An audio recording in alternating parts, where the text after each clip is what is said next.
Ladies and gentlemen, this is Julien Masson from Adrenaline Combatives, and I am with Mr. Mo Teague. How are you doing? I'm very well, thank you. How's yourself? Awesome. Yeah, we're doing good. We're doing good. So, do you want to give us like a little introduction? I know a lot of people know who you are, but maybe there are a few people that don't know who you are. So let us know who you are, your where you come from, your path, and then I'll have some cool questions for you, man.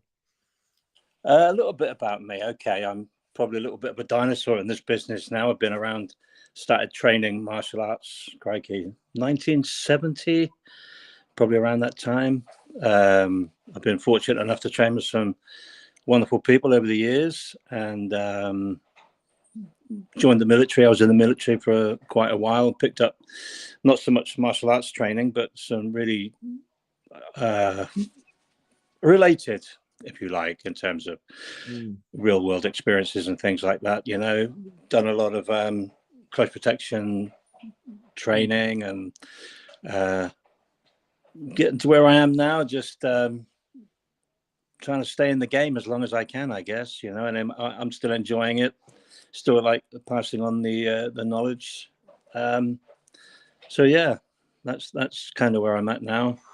Okay. Well, that's what it's all about, like kind of living the legacy and just passing on the knowledge to the people that really need it. That's a satisfying work we do. You know what I mean? Yeah, absolutely. I mean, it's a bit like being an undertaker. You're never going to go out of business. There's always good people and bad people, and Oh yeah. that's never going to change. It's human nature. So Mm. So do you want to let us know which city were you born in, Mo? Was it? I was actually born in the UK in England, but Mhm. I was kind of culturally brought up Irish. Okay. Yep. So I guess that's kind of. I had no choice. My mum was quite a strong Irish character. Moved over here with my father. He passed away some years ago. So we were brought up in the Catholic Irish tradition, I suppose, and that's kind of how I live in that Yeah. the Irish music and the St. Patrick's Yep. Day and all the rest of it. I've always had a lot of respect for the Irish, especially when it comes to the way that they like to solve problems between them. I think for some people it might be a bit crazy, but I mean, I grew up in Eastern Europe, and that was pretty much the same thing. You could be friend with someone, go out, have a nice drink, and have a disagreement, being drunk and just fighting each other, and then next day you'd wake up because I used to live in the same flat with one of my men. That happened a few times. We'd get into fights, and then in the morning we'd wake up and would be like that and be like just laughing at each Yeah, other and still yeah, friends. You know what I mean? yeah. So yeah, unfortunately, it's like now is everything has to go to court and things like that. Back in the days, it was right. We got a problem. Let's go outside, sort it out, and then we're still friends.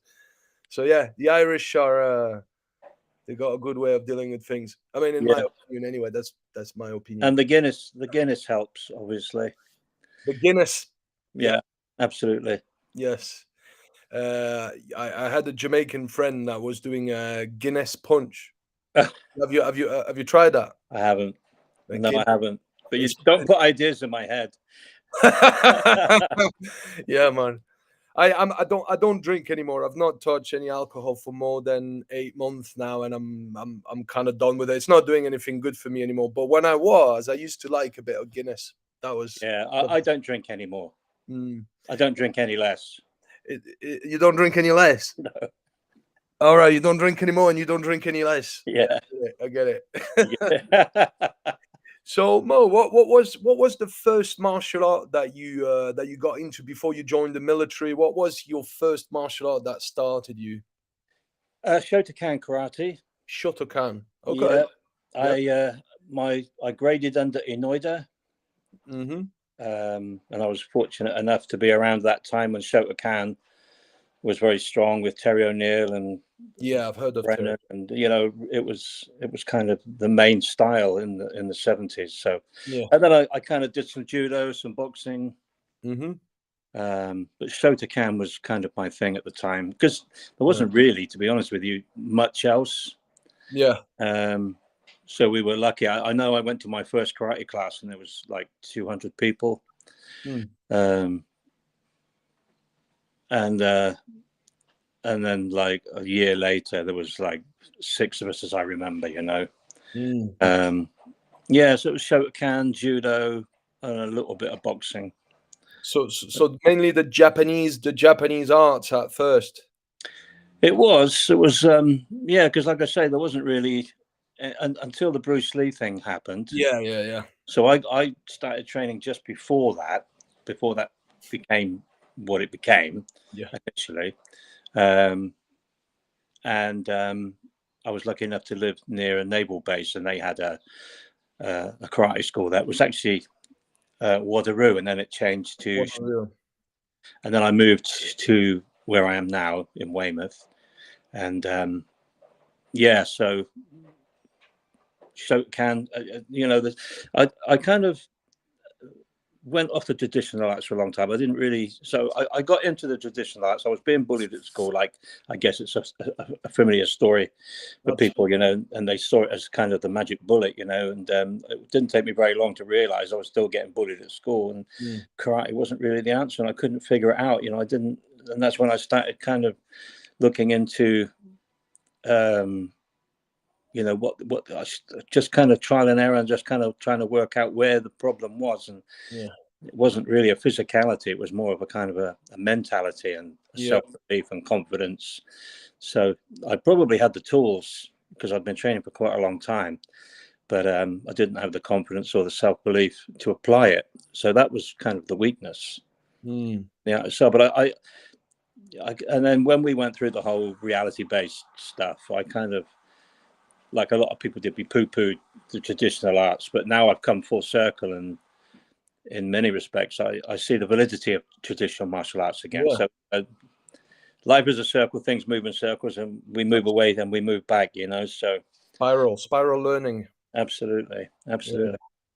It's funny, like you say, you say something very similar to what Tony Blauer said. I've interviewed Tony Blauer last week or something, and we all have a very similar story. For me, it was the same, bullied at school, and also it's like I always known how to fight because I started when I was 4 years old. Same like you, like Japanese traditional Yeah, art, but I didn't have. I had that fear. I didn't want to fight back because I was afraid of consequences. I was afraid of hurting the other person, afraid of getting hurt. There was all these little things that were acting as a barrier. And yeah, that's when you realize that when you get into the reality based stuff, it's really about the psychology of combat. It's really about state management of emotional state and sure. access, combative state access, and things like that, which very few people talk about, unfortunately. But it's good. It's good when you start delving in that thing because that's when you realize that that sort of practice is personal development. Yeah, It touches to personal development, doesn't it? yeah. I mean, if you view techniques as the bullets and the Mm, mind as the gun, you mhm, know, but a lot of people have all the bullets in the world, but they don't have a gun to fire it, and that's where I mhm. was at the time, and uh, it took me a long time to kind of, again, it was a cultural thing. It was, a lot of there was a lot, the way you brought up and the way etc. But self doubt and everything else. But it took me a long time to work it out, and this is what I'm trying to get through to people now. I believe that, too much emphasis is on the physicality, and I Mm, believe as humans we function in 4 domains, which is the mind, the body, the spirit, and the heart. mm, So, and they have to be developed together, to make a whole, as opposed to just separate entities. yeah, So, there's a lot to it. I really like looking into the psychology of things, because that's where everything starts, isn't it? Everything that we do yeah. starts as a thought, maybe, or an emotion, or Mm. so. It's true. It's like if you know John Lofty Wiseman, you must have, of course, heard Yeah, of John Lofty yeah, no, Wiseman. yeah, Yeah, and he is part of the stuff that I learned as part of the UC instructorship. It was the vital pyramid from John yeah, Lofty Wiseman. And everything starts with mindset. It's like mindset is the foundation that allows you to build on the top. Without that foundation, everything would just fall apart.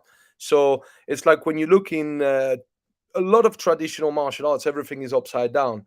It's like first they give you the kit, then they give you the tactics, then they give you the skills. I mean, then they give you the skills, then they give you the tactics, and then the mindset. But in the Sure. military, it's completely different. It's like they break you first to build your mindset. Once your mindset is built, then they give you the tactics. And then once you have the tactics, they give you the skills. And then once you get all this, they teach you how to use the kit. It's a completely different mindset when you think about it. And it all starts with the psychology. Yeah, I think there's a lot of lip service paid to mindset. I see, motivational posters and memes and things like that, but I Mm. don't think in my opinion, that there's not a lot of depth to some, not everybody, obviously, but to a lot of people. They talk a mindset, but what does that mean? Well, what is it? How do you get it? Can you develop it? Is it inherent? Are you born with it? Is it called? What is it Yeah. specifically?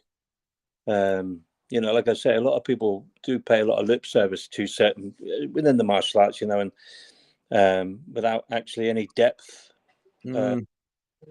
and this is what we're working on now with my group, the Tactical Research and Development Group. This is what we're working on, is to kind of really deep dive Yeah. and look a little bit deeper um, into human development, because I believe that a lot of black belts, I see a lot of black belts, they're black belts on the mat or whatever, but they're white belts in life, you know and so what's the point? I think you have to be a well-rounded individual. You have to have a belief system. You have to have a philosophy, or otherwise what are you protecting with your self-defense? And it's I'm enjoying this new way of looking at things, although it's been a kind of in the back of my mind for some Mm. time. We're really trying to get it out there now, and hopefully come up with something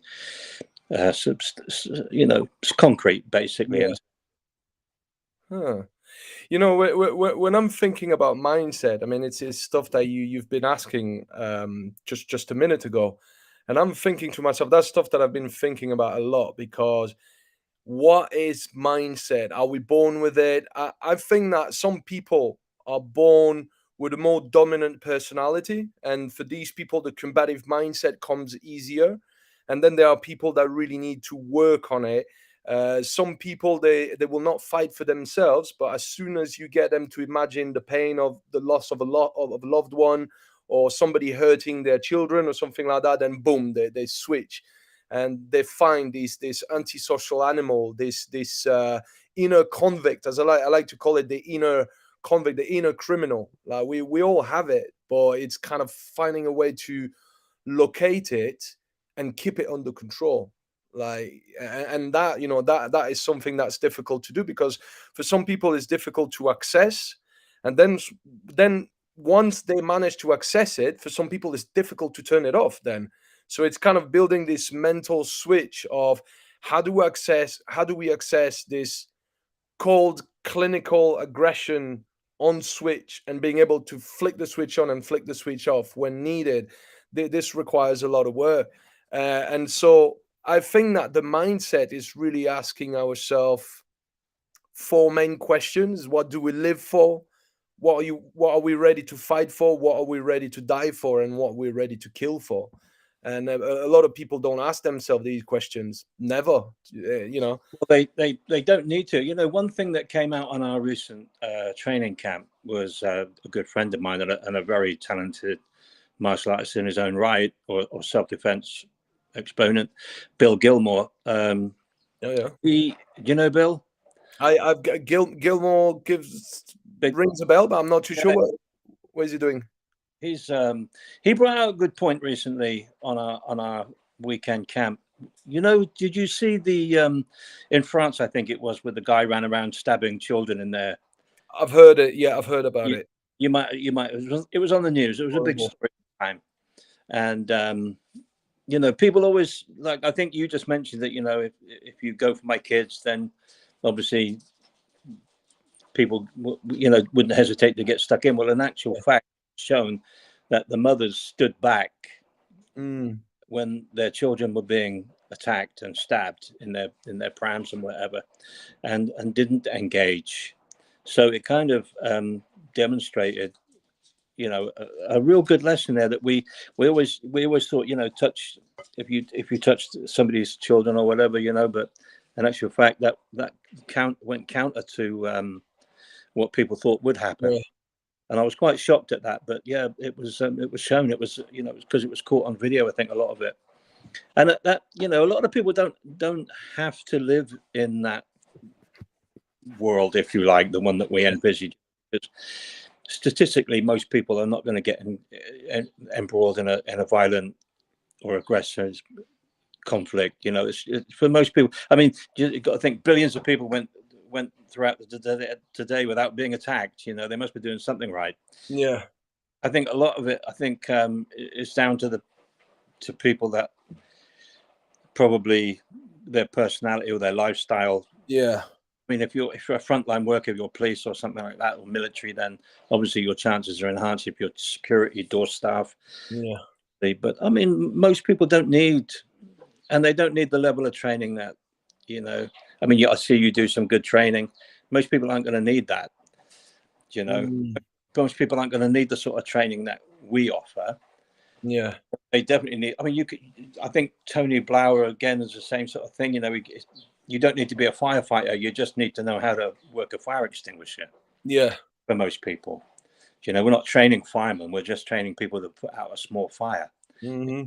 You see it in those terms. But there are people, obviously, that do need to be firefighters. People that do get, you know, have police officers, security doormen, people like that. Then obviously. Yeah. They need a different level of training because the threat is different, and it's, you know. But like I say, we train something statistically is not going to happen, but it does. Then the consequences could be severe, if not, you know, life-ending or changing at least. Yeah. I agree with what you're saying, you know, and then it comes from the fact that it comes from our love for it. Like I know I love the training. That's why I do what I do. And I know for a fact that most of the stuff that I train, I'll probably never need it. And most of my student will probably never need it. But it's kind of almost like just to keep the flame alive, you know, Yeah, something that it's all about finding inner peace. And, you know, there is this old Latin saying that says, if you want to find peace, you need to prepare for war. I think I Have you got it tattooed on there? Yeah, si visem parabellum. Yeah, yeah, yeah. yeah. So, No, I see a lot of these people that do these seminars and training. I just see, you know, these big guys, 6'5", tattoos, yeah, muscles. I just think you need a hug. You know what I mean? you're right. You're What right. are they insecure about? You know, I just think there's a lot of insecurities in there. You know, and I just think a lot of these people. It's not that they don't need it, but I think it's wrong to be defined by it. Yeah, To be defined, I don't want to be defined as like a thug or whatever. As a lot of people do see me like that and has been portrayed like that, but I'd rather be seen as something otherwise, you know, as a good person, if you like. yeah. But it's capable, but yeah, I'm kind of I don't know. Uh, I'm what a skeptic, if you like. If you, I'm trying to. I'm I've been through it all, you know, and I know Jamie Clubber. If you know Jamie, you know he talks about the what was the word he come up with a good phrase. It was the pornography of violence, if you like. Yeah, You know, and I can remember some of the stuff that I've done back in the day in terms of advertising and branding and things like that. You know, fish hooking people and on advertising flyers. You know, and I'm thinking, yeah, why would anybody want to come to a class where you're being fish hooked and eye gouged? And but we, you know, it was where we were at the time. You yeah. know, but yeah, so I think you know a lot of a lot of these guys. I just see them. I just think you just need a hug. Yeah, I think that Not you're right. You're not the only person that thinks like that, to be honest with you. And it's a shift that usually people are going through a bit later in their lifetime. And but it's a shift that I started to go through quite recently, actually, where I realized that a lot of my reasons for doing what I do the way that I do, and this extreme level of violence that I teach in combatives and stuff like that, that is like, whoa, Why do I need this? I need this because maybe I got some anger issues, some unresolved traumas, things from my childhood, people that I need to forgive, myself to forgive. Like, so it's kind of, there is all the shadow work and the inner work that needs to be done on that side of things, not to appear like this brutal person, brutal instructor. That and I realized that, people don't want to go to people like that. I mean, it will attract the same type of people. It will Yeah. attract the same type of people with anger issues. But what about the people that really need that stuff? What about the people that don't know how to fight? What about the people that are afraid and traumatized, and they're not going to want to see to come to see somebody that's just grabbing guy's eyes and biting his ear and crushing his windpipe at the same time, which, it's great stuff when you need it. But it's like, I think it's better to be that smiley person, because now you're all of a sudden you're relatable. People can relate to you. They're like, oh, this guy's a nice guy. We can crack a joke with him. We can actually trust that person. And at the same time, that guy knows his shit. So from a marketing point of view as well, my mind has changed a lot in the recent year Yeah. about that. I think we have to be, I think we have to, if we are going to develop like that side of things, the extreme violence side, I think in equal measure, we have to develop the opposite of that as people. But the only problem about that is, people say, oh, he's gone soft, or then you kind of, you can, you know what I'm saying? It can go against you, but I'd rather be seen as that, and let people, if they want to provoke me, or as happens from time to time, let them find out, actually what the reality is. It's the yin yang. It's like, I always thought like that. If you develop one side to the extreme, you need to develop the other side to the extreme. There is a superhero that I really like. I don't know if you know about this, Maurice, but it's called Dragon Ball Z. It's a Japanese manga from the 90s, and the main hero, his name is Goku, and I just want to speak about his character, the way that he is, his personality. He's a guy that, if you see him in his everyday life, he's very, very close to the mindset of Jesus, like, or Buddha. Very, very righteous, very calm, always smiling, always very happy. That guy that's emanating an amazing energy, the type of person that you want to be around, the type of person that makes you feel good about yourself. Do you know what I mean? Yeah. And limits, you don't see an ounce of aggression, an ounce of insecurity, and he would even appear as weak with his character, his attitude. But then when you see him switch, because you need to save the earth from evil alien invaders, whatever, but you see him switch, and it's like, fuck. It's like day and night. He's a superhero who's got enough power to blow the planet from his fingertips by shooting a beam from his fingertips. Do you know what I mean? Yeah. But he'll help animals. He'll help little ants and little birds. And do you know what I mean? So it's really yin and yang extreme of the character of a person, that people could judge you, because we live in a society where people take kindness for weakness. That guy's too nice, and they start judging you. They start thinking that you can be judged and manipulated, and they think you're weak because you're nice, until they find out, boom, that this charts, like, fuck around and find out. That chart thing. The more you fuck around, the more you find out. I would hate for people to feel intimidated. There was a story, and I can't remember. It was a U.S. Marine guy came back from the war, and he there was quite a famous thing, and I'll have to look it up again. And it was people should feel safer and reassured in your presence, as opposed to intimidated in your presence. We should make people, I was brought up in like part of the Irish thing, and plus kind of an age thing. I was brought up with cowboys. My dad was away a lot. He was a sailor in the Navy, so I didn't see a lot of him, so I needed a role model. Well, John Wayne and all these kind of people. So it was the kind of the quiet guy, respectful, but didn't take any crap from any. It was one of that's how I was kind of brought up, and that was my I was kind of brought up by cowboys, really, if you like. And in a kind of weird way, and the cowboy code. So that was, just kind of was quiet. But, if you're looking for trouble, then you Yeah. found. Do you know the funny thing? Like you speak about John Wayne. My grandfather. My grandfather is almost a double of John Wayne. He looks pretty much exactly. I'll send you some pictures, man. Yeah, Mate. yeah. My grandfather is a portrait Wow. of John Wayne. And Wow. he used to love John Wayne as well. He had all his movies. Every time I was going to see him when I was a kid, he was putting John Wayne's movies on. I think that's what's missing from the world today is cowboy movies. The old. Do you remember Terence Hill? Terence Hill. Terence Hill. That was No. my favorite. That was my favorite old school cowboy. Have you seen a movie called My Name Is Nobody? Do you know I've heard of it? I don't think I might have seen it, but it's buried in the recesses. That's Terence Hill.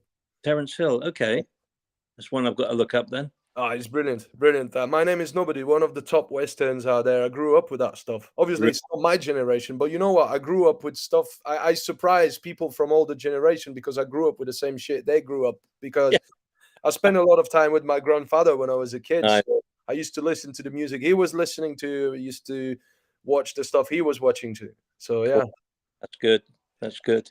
So tell me, Maurice, when did you actually shifted from the martial arts to the combatives? When did you shifted from the traditional to the more practical aspect of combat training? I've still got my original notebooks, and it was kind of about the time, I guess, about 90. Yeah. I was living in London. Living in Brixton at the time in London. I was I was still in the army, and I just went. I was training with like Victor Khan, with Wing Chun. I was training with Austin Go. I was doing martial arts just like constantly. And I was in the army, and one day I was on the tube and I saw the Guardian Angels. And they look. Do you know the Guardian Angels? Guardian Angels, is that a movie? No. They're like they did safety patrols. They started in New York. They wear the red berets and the red jackets, and they do the safety patrols around. Okay. Normally, so they look really cool. They did safety patrols wherever there was trouble normally on the underground in London. Yeah.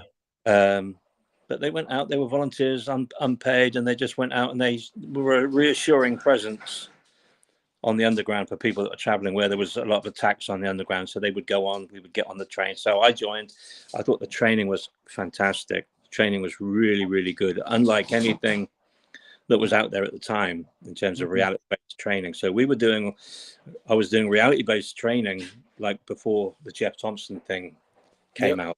So we were doing all the fence concepts and everything, even before Jeff came out.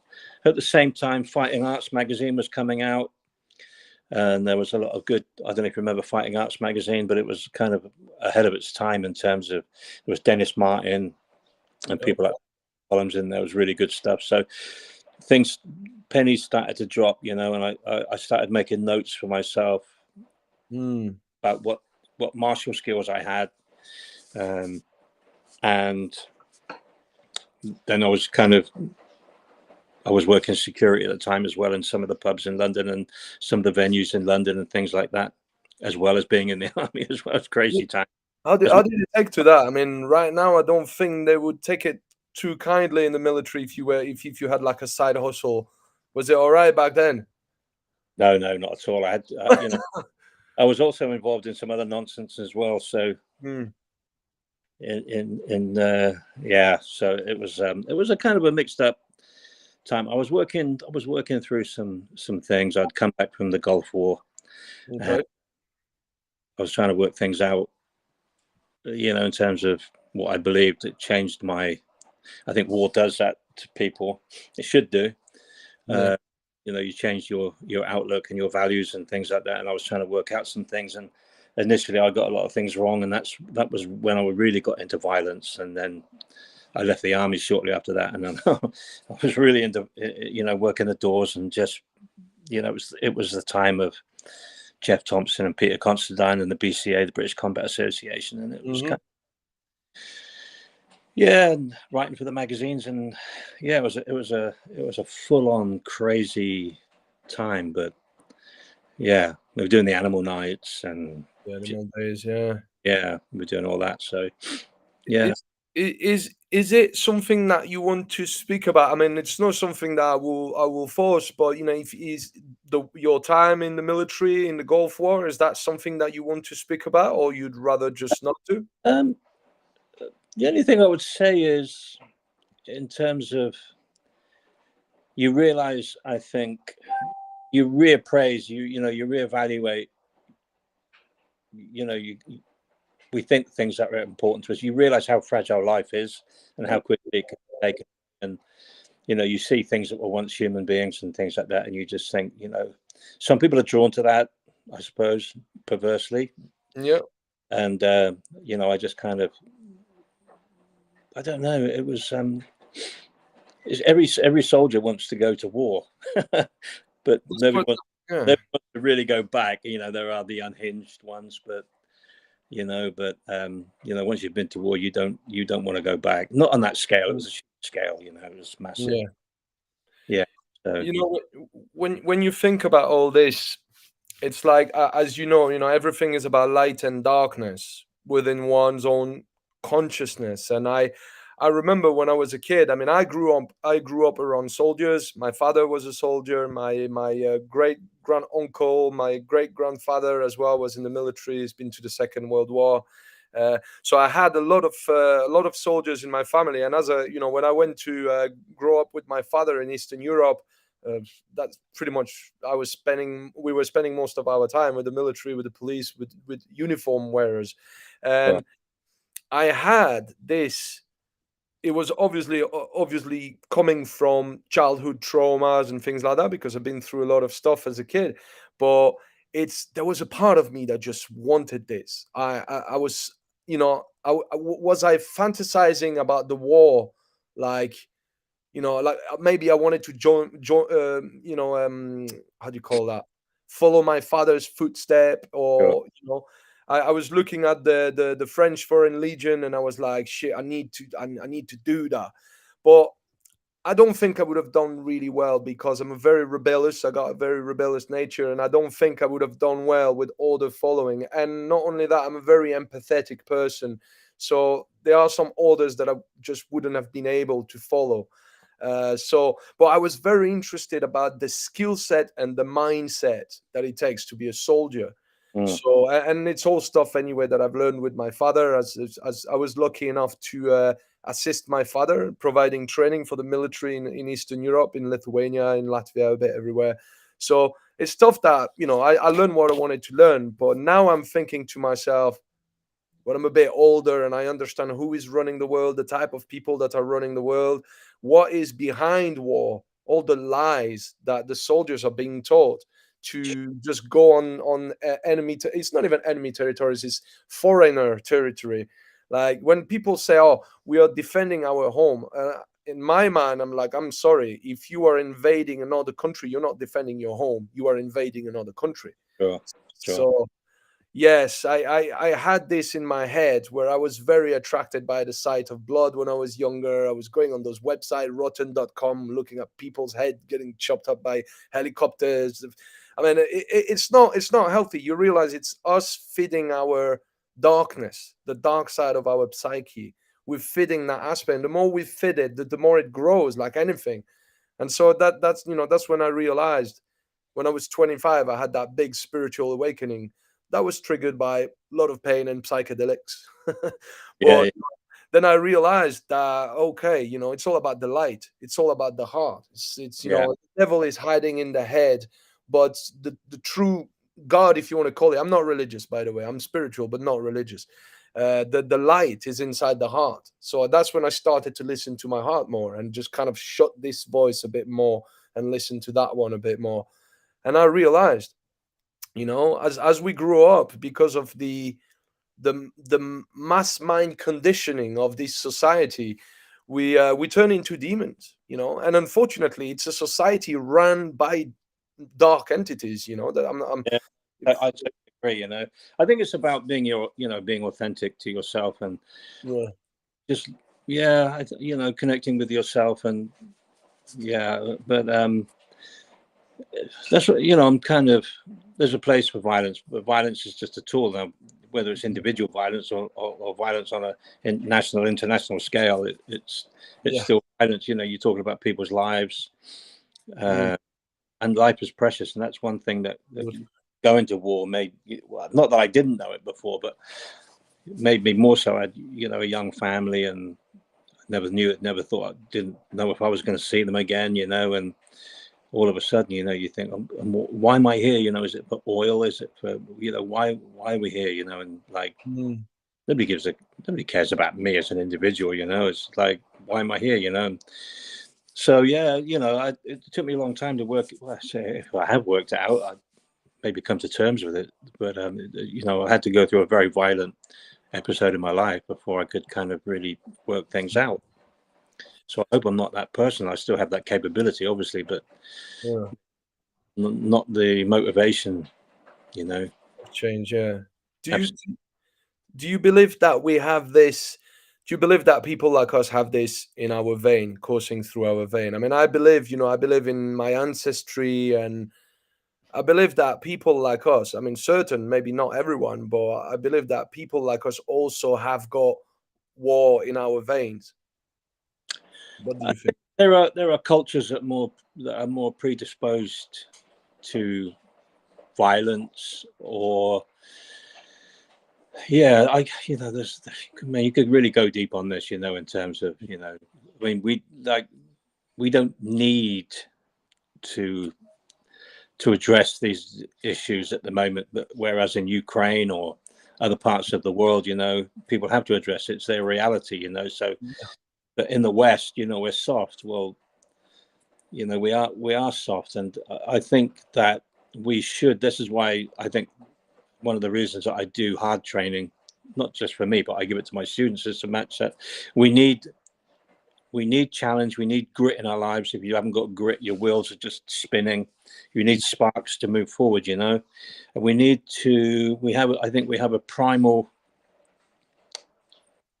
We need to push ourselves. We need to find out who we are. And we can. Yeah, I think the adversity introduces a man to himself. And I can't think yeah, which Greek philosopher said that, but I think it's finding out. We have to kind of find out where we are in terms of the envelope. So when yeah, they, how low, how high, how fast, how what our capabilities are in terms of maximum dimension. And I think hard training does that. You really find out who you are when you're doing something you really don't want to do it, and it's yeah. easy to quit, but you keep going for some inherent reason, beliefs or values or philosophies or whatever, but you know um I won't relate the whole story, but I had an incident about a year ago where I was involved in a situation where if it hadn't been for my training and not my hard training, I wouldn't have come through it. um there came a point where that little voice said, you can go down and stay down now.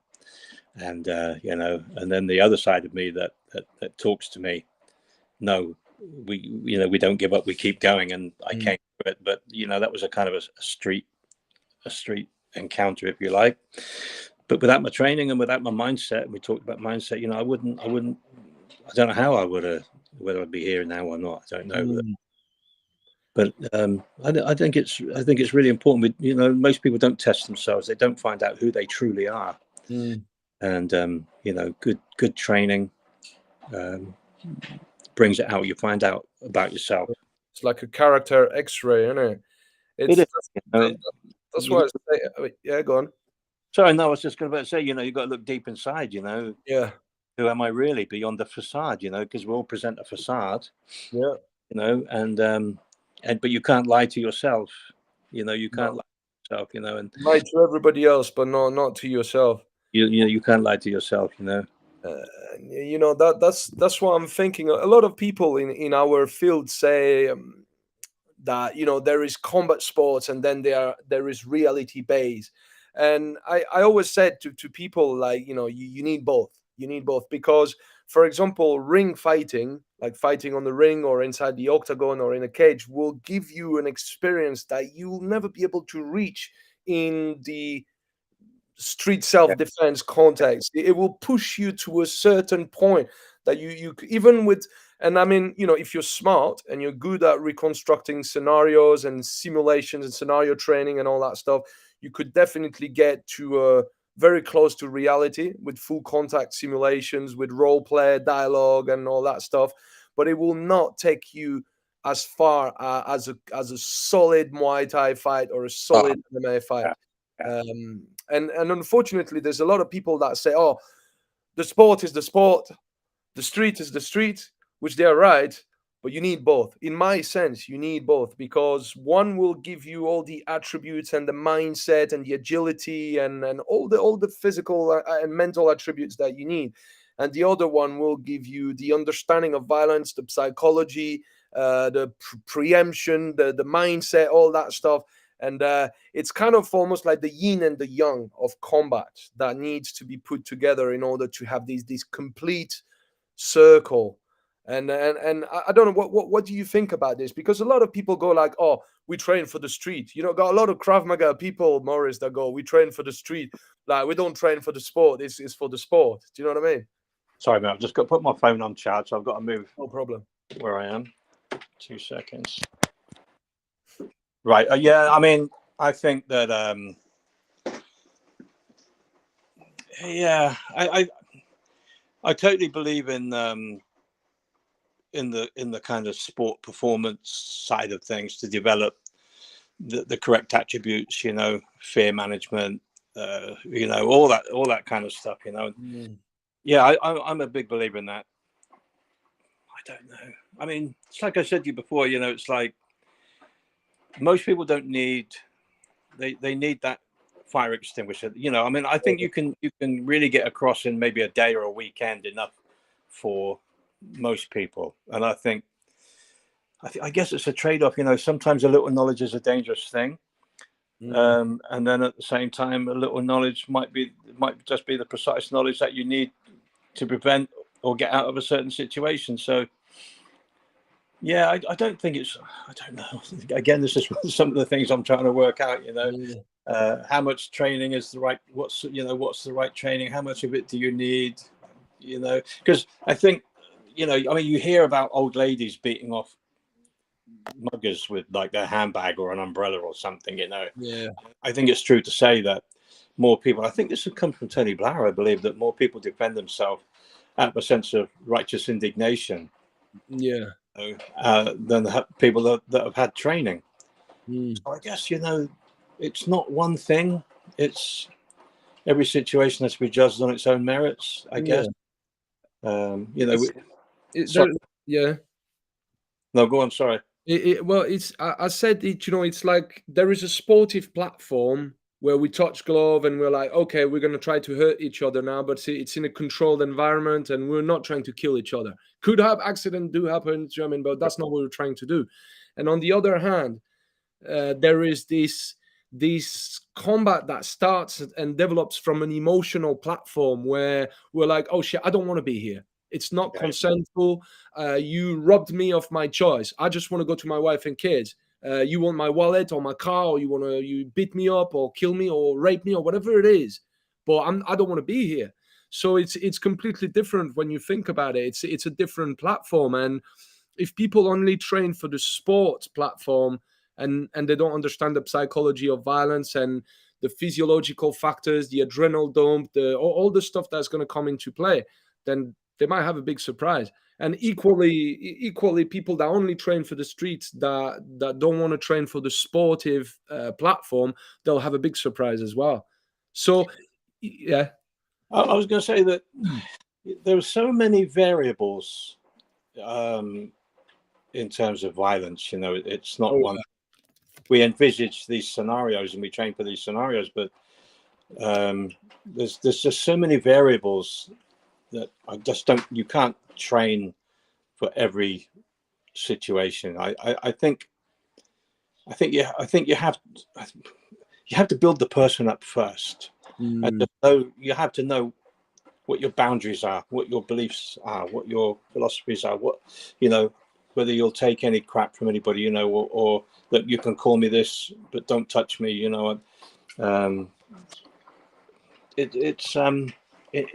I think most people just kind of need safety training, if you like, just that fire extinguisher. Most people just need that.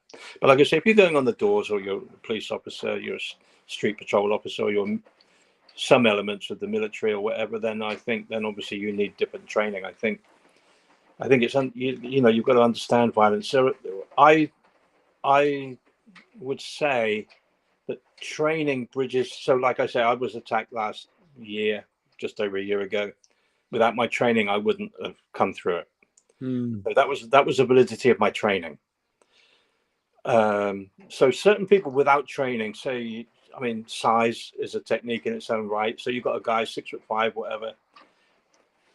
How much training does he need to be somebody, size and mass and bad temper or something will take you so far.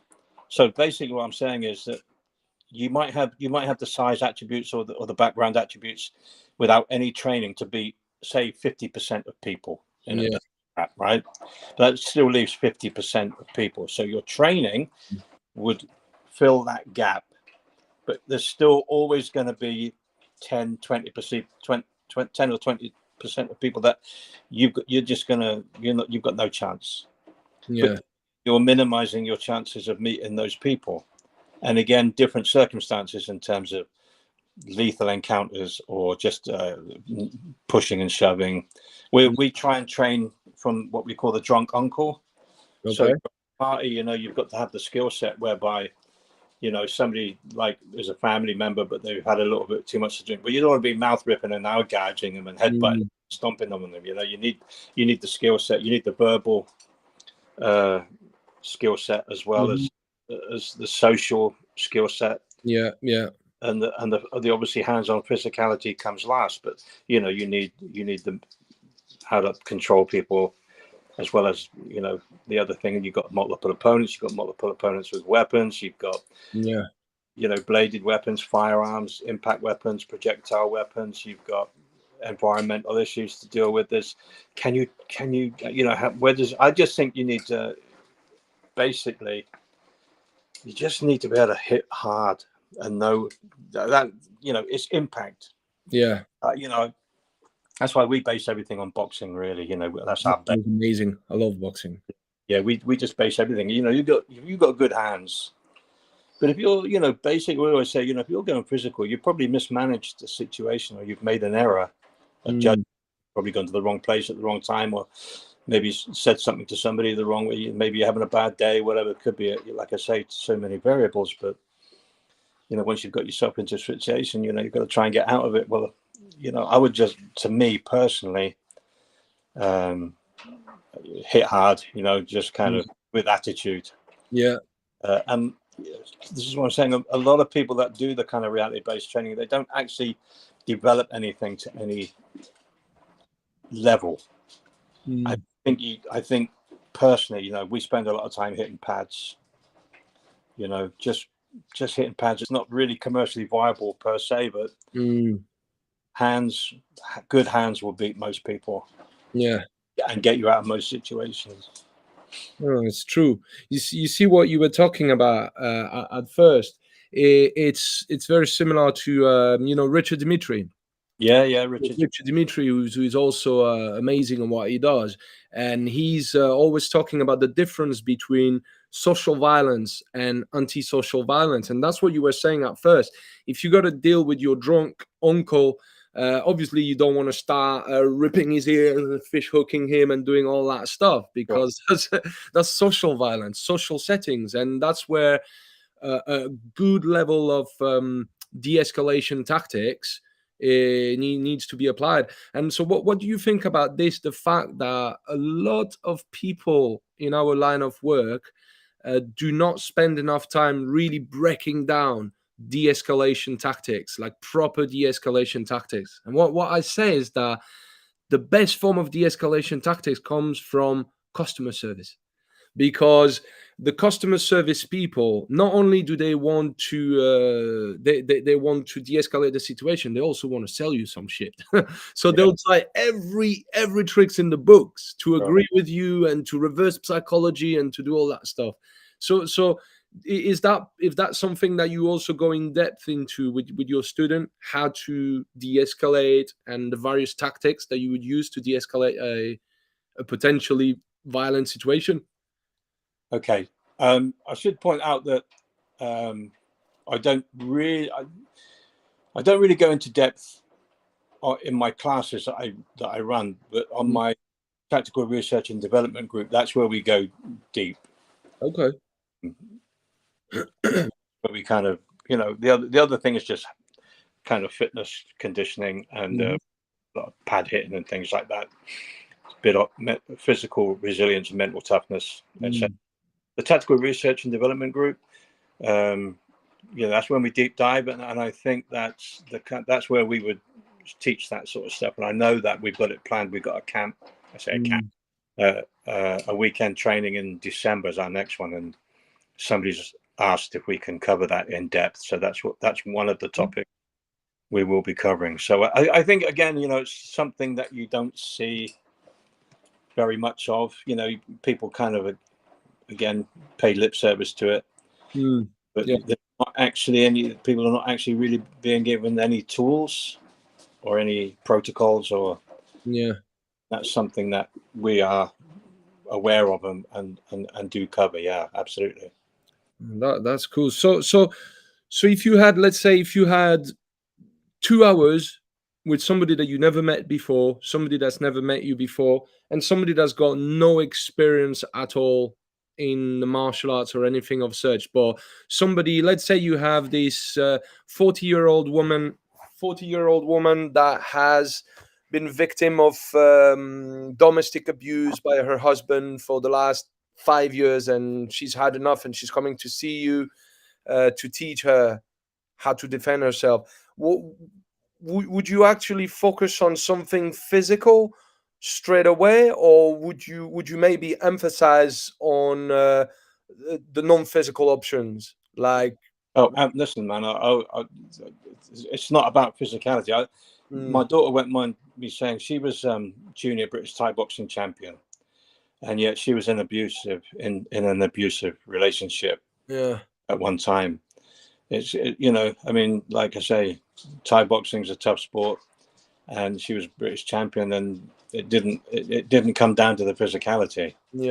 And there's another story there. I won't go into it, but maybe for another time. But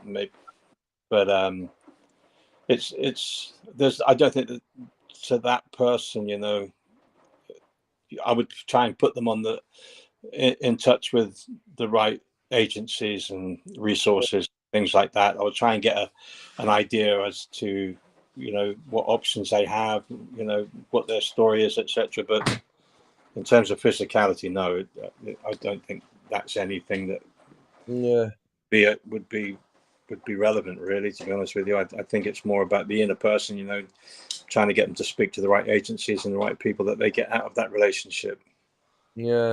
No, it's difficult when you think about that particular example of the woman, for example, that's got children with her husband, and husband is beating her up, and she's still in love with him, and she doesn't want to leave him because of the kids, because of all this.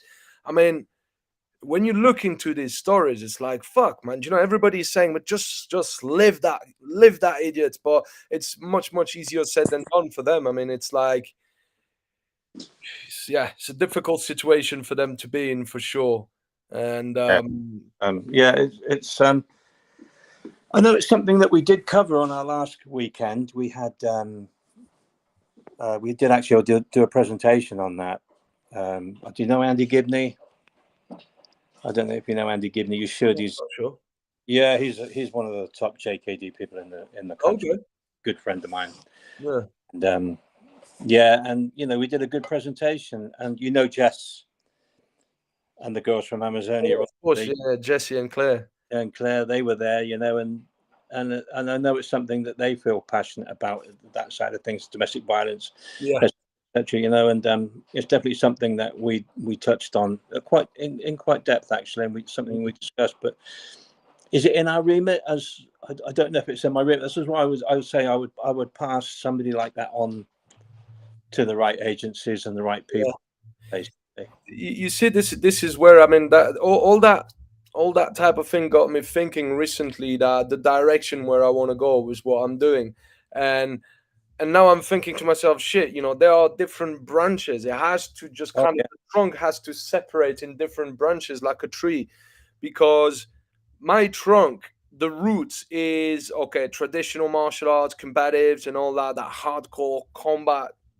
But now I'm like, okay, I still want to teach that stuff because I love that stuff, and I will always be attracting warriors as well. But how do I get to people that don't know how to fight? How do I help these people? And that's where we're touching a bit more to violence prevention, like stuff like Richard Dimitri does, for example, or people like Chris Robert from Safe International, which is like, how do we spot behavioral red flags in people, especially when these are people that you know, because like 90% of murders and abuses are all happening from people we know.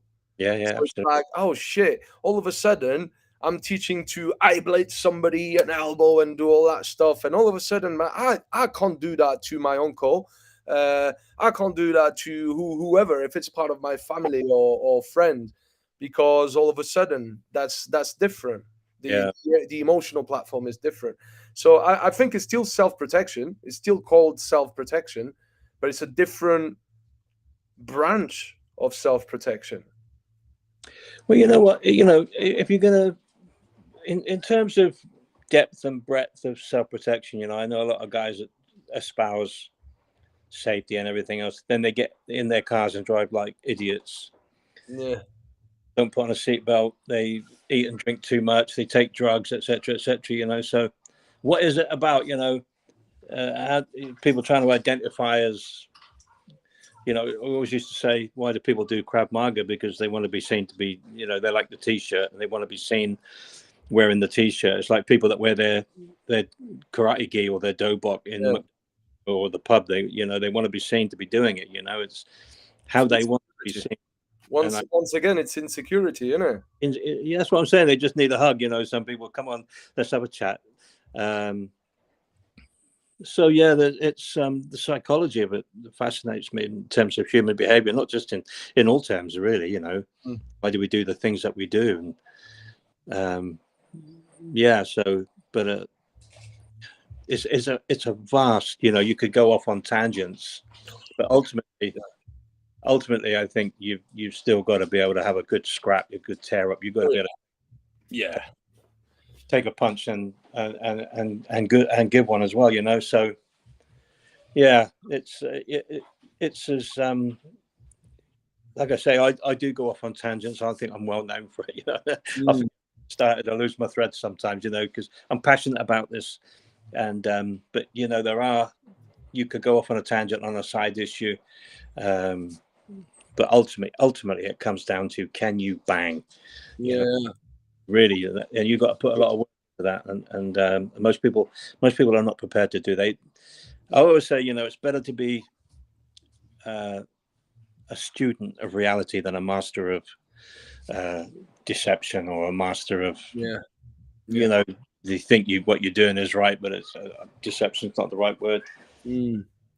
It's like people want their system to suit reality instead of having a system that suits reality, Sure, basically. Yeah. sure. Yeah. Yeah. Yeah, you know, I thought for a long time that you know, that this work had been done, that the message was out there, you know, with Jeff Thompson, Peter Constein, Yeah. and all people, that, you know, that this message was out there, but it's not. You know, Mm. there's still so much work to be done in terms of the truth, if you like, Mm. of martial arts, self-protection, that crossover, what people are looking for, what people want isn't particularly what they need from a commercial point of view. You know, it's getting that message across. It's, you know, like I say, I thought that work was done back in the 90s and the early thousands, you know, but obviously not. No, yeah. Obviously not. So do you know what I think the tech. I want to speak about the difference between the technical mind and the conceptual mind. It's a shift that I think a lot of us went through at some point in our life, in our training, where at first it was an accumulation of technique. Oh, I'm going Yeah, to learn this new technique and this new technique and this new, and before you know it, you're just putting so many things on the hard drive here, and you're just kind of filling your hard drive with techniques, and it's all so codified. For that strike I'm going to block like this, or I'm going to block like this, and you realize that everything is so codified, and eventually at some point you run out of space on your hard drive, and then something happens. You go, right, okay, let me stop thinking in terms of technique and let's start thinking in terms of concepts and principles. Because when you look at a technique, you realize that it reflects a certain concept and a certain principle. And once you get that, then you can create your own technique. The technique doesn't matter anymore. So that's what I was saying to a friend of mine recently. I said, I don't even see anything else than a target, angles, distance, timing, and what tool I'm going to use. That's how people should think, instead of, if he does this, I'm going to do this. If he does this, I'm going to do this. It should be, there's no time. There's not enough time for this. So what do you think about the difference between a practitioner that thinks in terms of technique and that's got a massive accumulation of techniques, which is what traditional martial arts tends to teach, and then people that start thinking outside the box, to actually apply a certain concept, a certain principle. Somebody that thinks about strategies. What's my strategy, and what tactics I'm going to use to serve that strategy, and what skill set I'm going to use for that tactic. Do you know what I mean? yeah. I think the way I explain it to my students is like there are people that have won Olympic gold medals in judo, Yeah. but they don't know judo. Mm. They don't know judo. They know 4 throws, Mm-hmm. 4 techniques in judo, but they know them at an Olympic gold medal level. Yeah.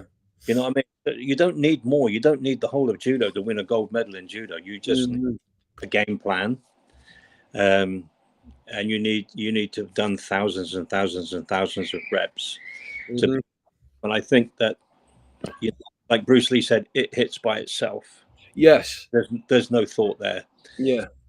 You respond. You don't react. And I think that takes a lot of training. I think that's the validity of ring sports and fight sports and mat sports. You're doing it there in a competitive environment. It's just you. It's not a team sport. Yeah. But no, absolutely. We base everything on principles and concepts. We, our last camp, last weekend that we did, we're trying to identify.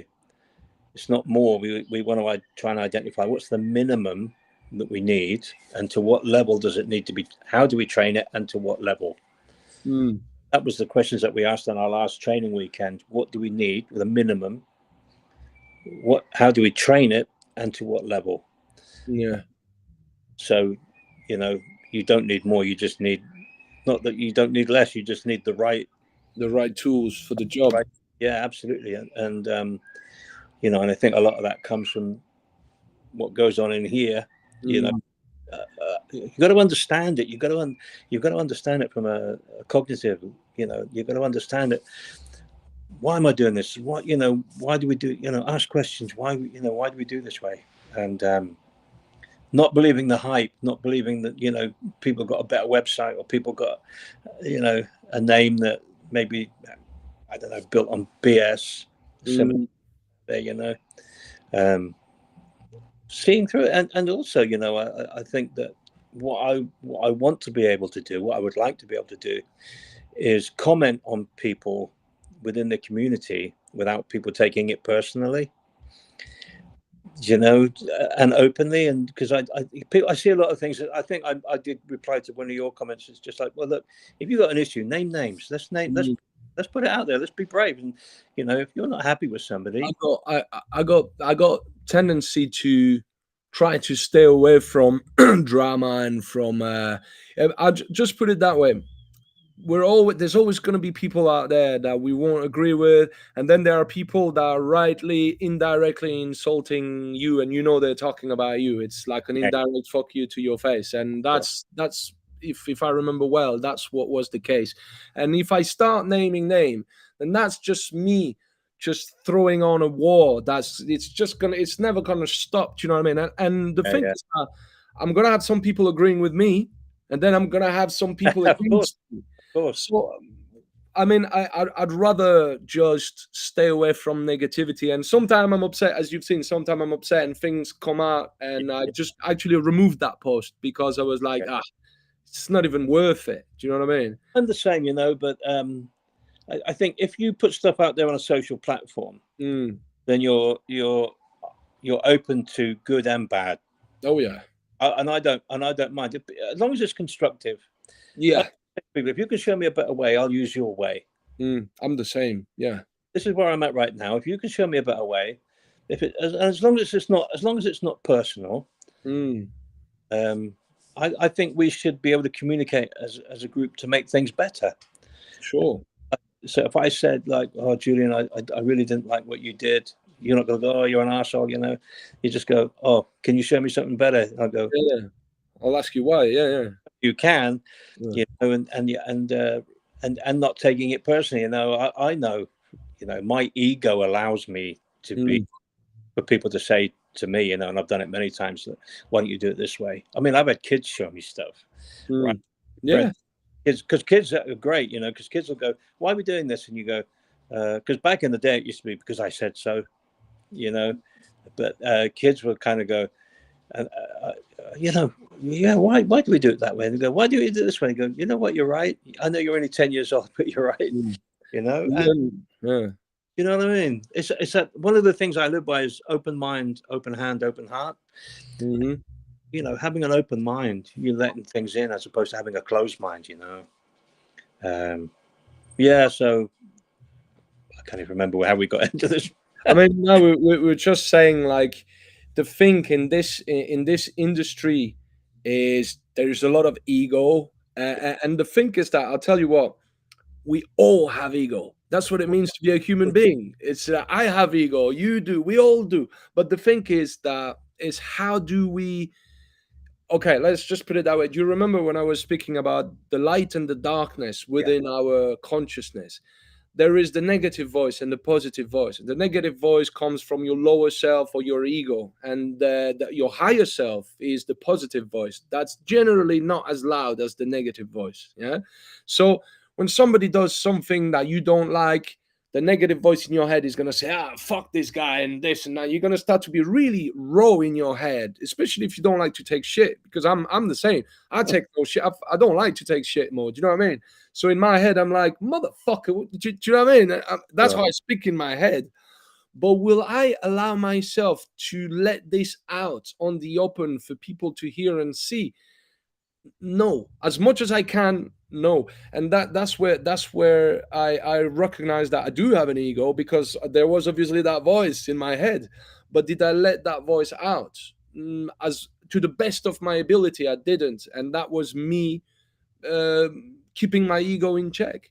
And some people don't do that, you know what I mean? And it's like I'm same like you. I like to have a constructive chat as long as we both learn from it. I don't mind being straightforward, straight to the point, and speak my mind. Or as soon as somebody says something that the other person doesn't like, it throws some negative energy in the mix of that conversation, and that's a vicious circle that keeps taking momentum. And before it's like the little snowball that falls, and at the end you got a massive snowball, that's gonna smash everything in its way. So Yeah, yeah. yeah, I'd rather just stay away from negativity. I like a constructive chat, but as soon as there is hostility, I'm like, fuck this. I don't need that. You know what I Yeah. mean? No, we don't need negativity. It's there's enough of that in the world to go around, that's for sure. But from a professional point of view, I talk about professional restraint. Sometimes I've got to keep my mouth shut, and not get involved in things. But at other times, I just can't help myself. It's a bit like having to. You know, it's just I can't help it sometimes, and I think it's part of the being Irish or whatever, you know, whatever it is. But sometimes you just got to say it, you know. At the end of the day, you know, it's everyone is different. As long as we evolve from it and we grow from it, that's the most important. Sure. Yeah. Sure. So tell you what, let's speak about. I got some pretty cool subject of conversation here, but so from a martial art and combative training perspective, what do you have to say about the difference between? I like to break things down in my methodology. If we speak a bit about methodology, how do we teach? How do we convey the message, pass on the knowledge to our students? I like to have uh, attribute development, which is something that's going to develop my attributes to become a faster puncher or a better martial athlete. Yeah. And then once that will be one aspect of my teaching, attribute development. And then we'll speak about technical development, where now we are learning to develop a certain skill set. Yeah. And then, you know, we put it out there. And then the fight development, which is okay, now that you got the skill set, you got the attribute, let's put on the gear and let's go full on and see if you can actually make it work in a scenario training setting. Or do you know what I mean? So that would be the three. And then there is also mindset development, which is the development of your mindset, you Sure. facing your fears and everything. How do you break these things down when you teach to people? Okay. So, in terms of training, you're either working knowledge. So you have the knowledge domain, things that you need to know.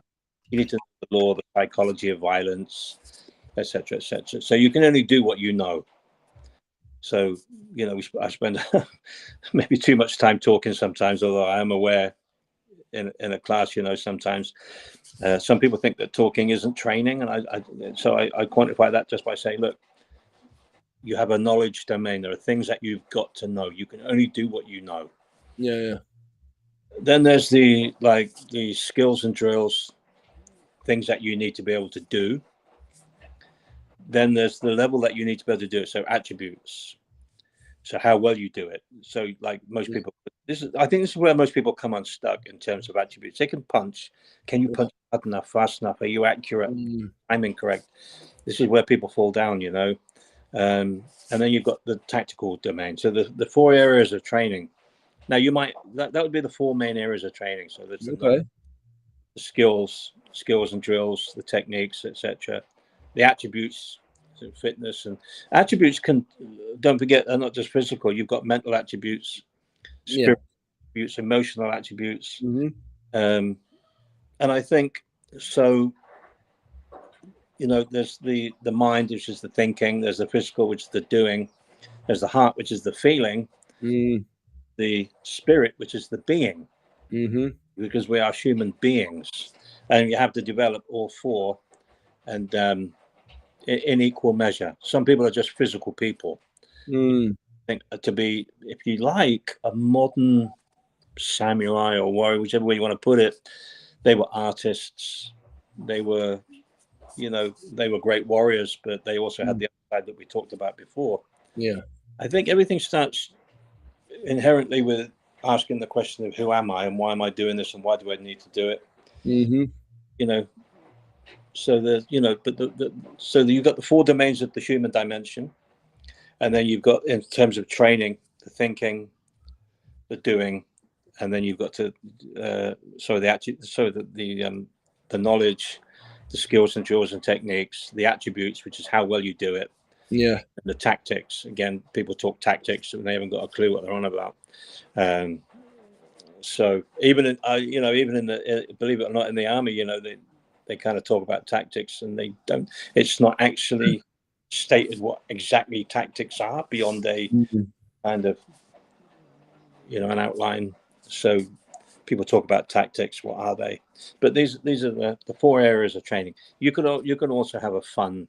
Listen, guys, like, should people be doing gun disarms? Not really. It's a big thing in Krav Maga, isn't it? You know, doing the gun disarms and everything else, you know, and is it relevant? Probably not, because if you're doing one thing, you're not doing something else. Yeah. So if you're doing a gun disarm, now you might have like let's have a fun day, as long as you can say where it belongs in the training. So we're going to do gun disarms today, guys, because just to break things up, we'll have a little bit of fun. It's not part of our curriculum. It's not really the way we think, and you're probably never going to use it. However, we're just going to have a bit of fun. Let's just fuck about and have a bit of fun, or just could be anything related. But you've got your training priorities. Yeah. Do some gun disarms. No, because you can't hit hard enough. What's the priorities here? So identify the priorities and train them. And like I said, we talked about before, what do we need? How much of it do we need? And to what level? Yeah. It's that's strategy. Strategy is planning. Yeah. The strategy comes from the Greek word strategos, I believe. Mm-hmm. What generals do. To prepare, to plan, yeah. Plan, and most people don't have a plan. It's the same like if you want to get fit, you've got to have a plan. If you want to run you've got to have a plan. Most people don't plan their lives. Most people don't, they don't. They just they just go with the flow. You've got to have a plan for everything, at least an outline plan at least. Yeah. And we know, Eisenhower said, it's not the plan, it's the planning. Mike Tyson said, everybody, well, it was attributed to Mike Tyson, but I think somebody else, but everybody has a plan until they get punched in the mouth, but the planning is really important. And so, everything should be planned and structured. And I think that's what most people just kind of run it on an ad hoc thing, as opposed to, this is the we're going, this is our training priorities, this is what we need to do, this is how we need to train it, and we need to train it to this level. And it's almost like like people don't plan to fail, they fail to plan. That's right. And it's like, and that's why I think game plan, for example. I was speaking to a potential customer of mine in the future that gave me a ring yesterday, and that said to me his house got broken into, and his wife and kids have been tied up for like 3 hours, and he wasn't there, unfortunately. But he's basically, that's one of his fears now. And he asked me for some advice, he asked me for some training, and I was saying to him, well, the first thing, you need to have a game plan. And the game plan is something that if something happened, if somebody breaks in your house at 3 a.m. and you are in your bed with your wife, generally naked, your kids are sleeping upstairs or downstairs, wherever they are, then you should know what to do, and your family should know what to do. So, and that's why I said, for example, have your night EDC, have your sturdy pair of shoes and shorts, and then maybe a claw hammer or something that you can use as a tool, as an improvised tool, a flashlight, things like this. And then think about escape route, safe room, escape route with ideally communicate, comms inside the house, or CCTV system, or think about the security rings as well, outer perimeter, inner perimeter, and then your personal space, and then all the weapon training comes in just in very last. But it's like your wife should know that once you're jumping in your shorts and you grab the hammer to go and deal with whatever's happening downstairs, she should have the phone on the night table, and the first thing is she's going to get the kids and ring the police and grab the kids into the safe room and barricade herself. So it's all a game plan that the people need to have this. So what is your game plan if you are in a street situation? What is your game plan if you are in a war situation? It's that is tactic, basically. Yeah. No, don't focus on that stuff. They don't focus on that stuff enough. No, you've got to have a blueprint, an outline. You've got to kind of, if this happens, I'm going to do this. If this happens, I'm going to do that. Like I say, no plan survives first contact with the enemy. However, having a plan at least is something. We always say, to fighters, we always say, plan the fight. So that like Thai, we got a girl fighting next month. So we plan the fight. This is what we're going to do. And then you fight the plan. You get in there and you fight the plan. But ultimately, you've got to fight the fight. Part of the equation. You can only say what I'm going to do. You can't say what your opponent's going to do. So you're only part of the equation, But like being able to improvise and adapt. I think it was the old Clint Eastwood, wasn't it? Improvise, adapt, and overcome. Overcome. Yeah. I've got to charge this in again. Sorry. But Yeah, I think training is planning. Basically, in many respects. Right? Okay, we're good. Okay. So what do you think about what do you think is the best way to learn to develop fight IQ? And now we're talking more from a sporting platform that could translate into a war scenario. So look, for example, the work of a soldier is to perform your work to the best of your ability while you're being shot at and your friends are dying around you. That's fucking crazy. But so how do you keep your fight IQ there, your war IQ? How do you keep thinking, right, okay, I'm going to do this, I'm going to do that, I'm going to cover for my mate, I'm going to throw a grenade there, and I'm going to, when you're on the ring, it's like, okay, so he's going to try and do this, I'm going to do this, I'm going to set a pattern and break them, and I'm going to do this and see how he reacts, and then I'm going to do something else. But you need to be right in your head. You need to kind of have your heart rate below a certain threshold so that you don't freeze, so that your autonomic nervous system doesn't shut down. And do you know what I'm saying? So how do you actually maintain this fight IQ when you are under fire? It's just training, isn't it? I think it just comes down to authentic training, pressure testing, Yeah, mental rehearsal, visualization is very important. yeah, I think that's a very important aspect. You can't beat experience. Obviously, the more experience you have, but every situation then has got to be judged on its own merits, and no two situations are the same. You might think they are, but as you get into it, but one person might be being deceptive, and the other person in the same situation might being authentic. And yeah, you just don't know. I think you have to be switched on. I think yeah, it's training. It's just training and talking. Talking mm, things through, reading up, doing research, things like that.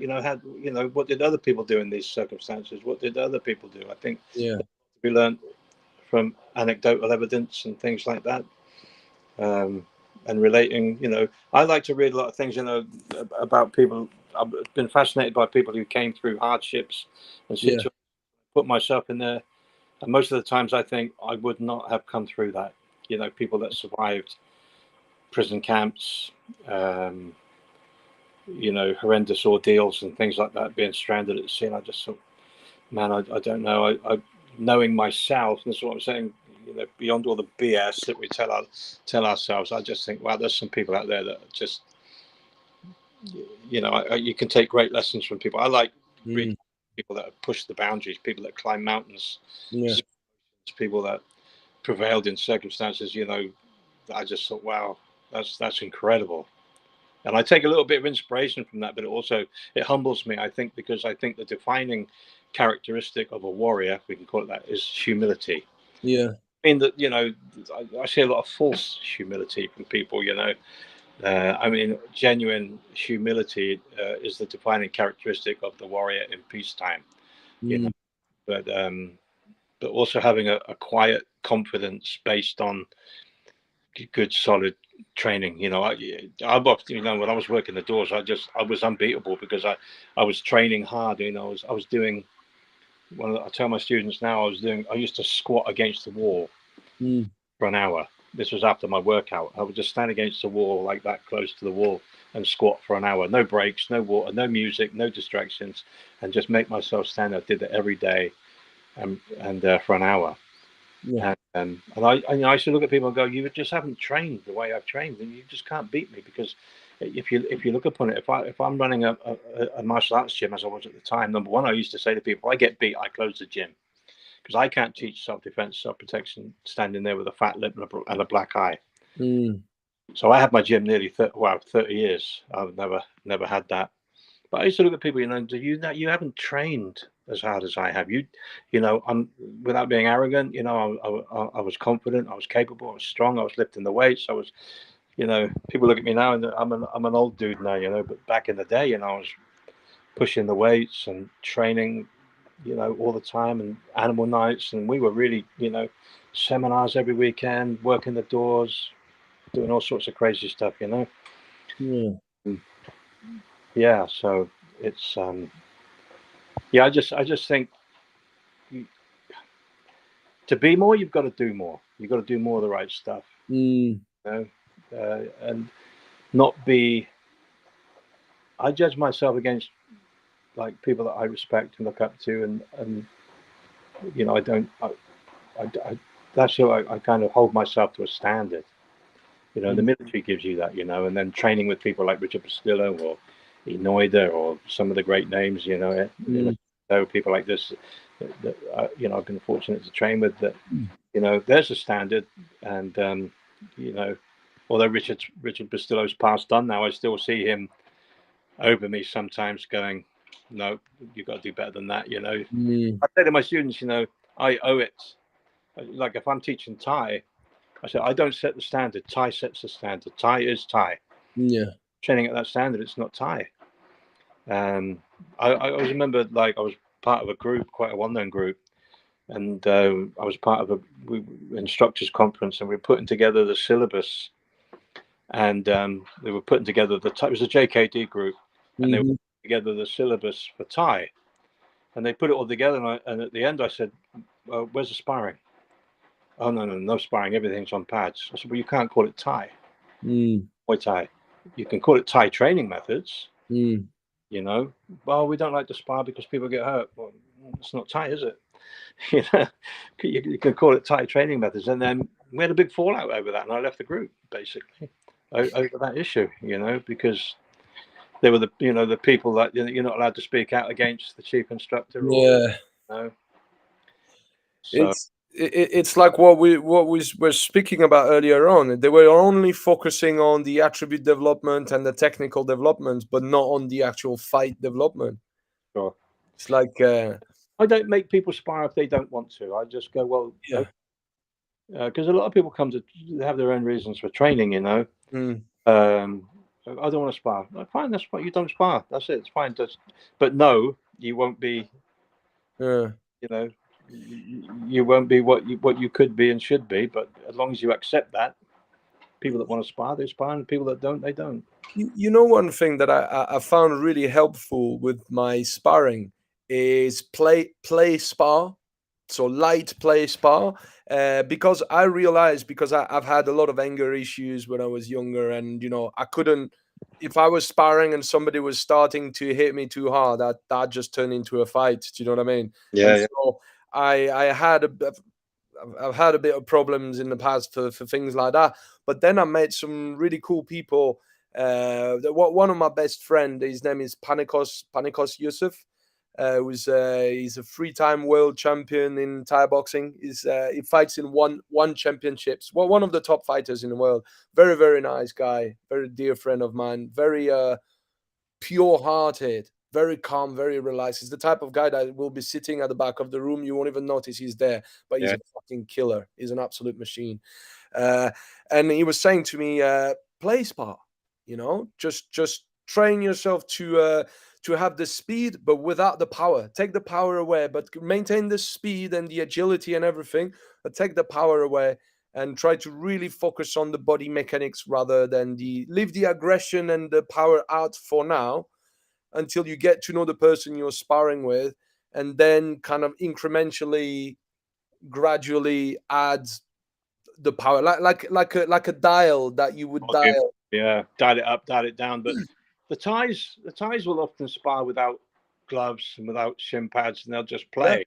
yeah, People in the West seem very resistant to train like that. I try and get my students, you know, because you're always going to, well, you know, sometimes you're the hammer and sometimes you're the nail.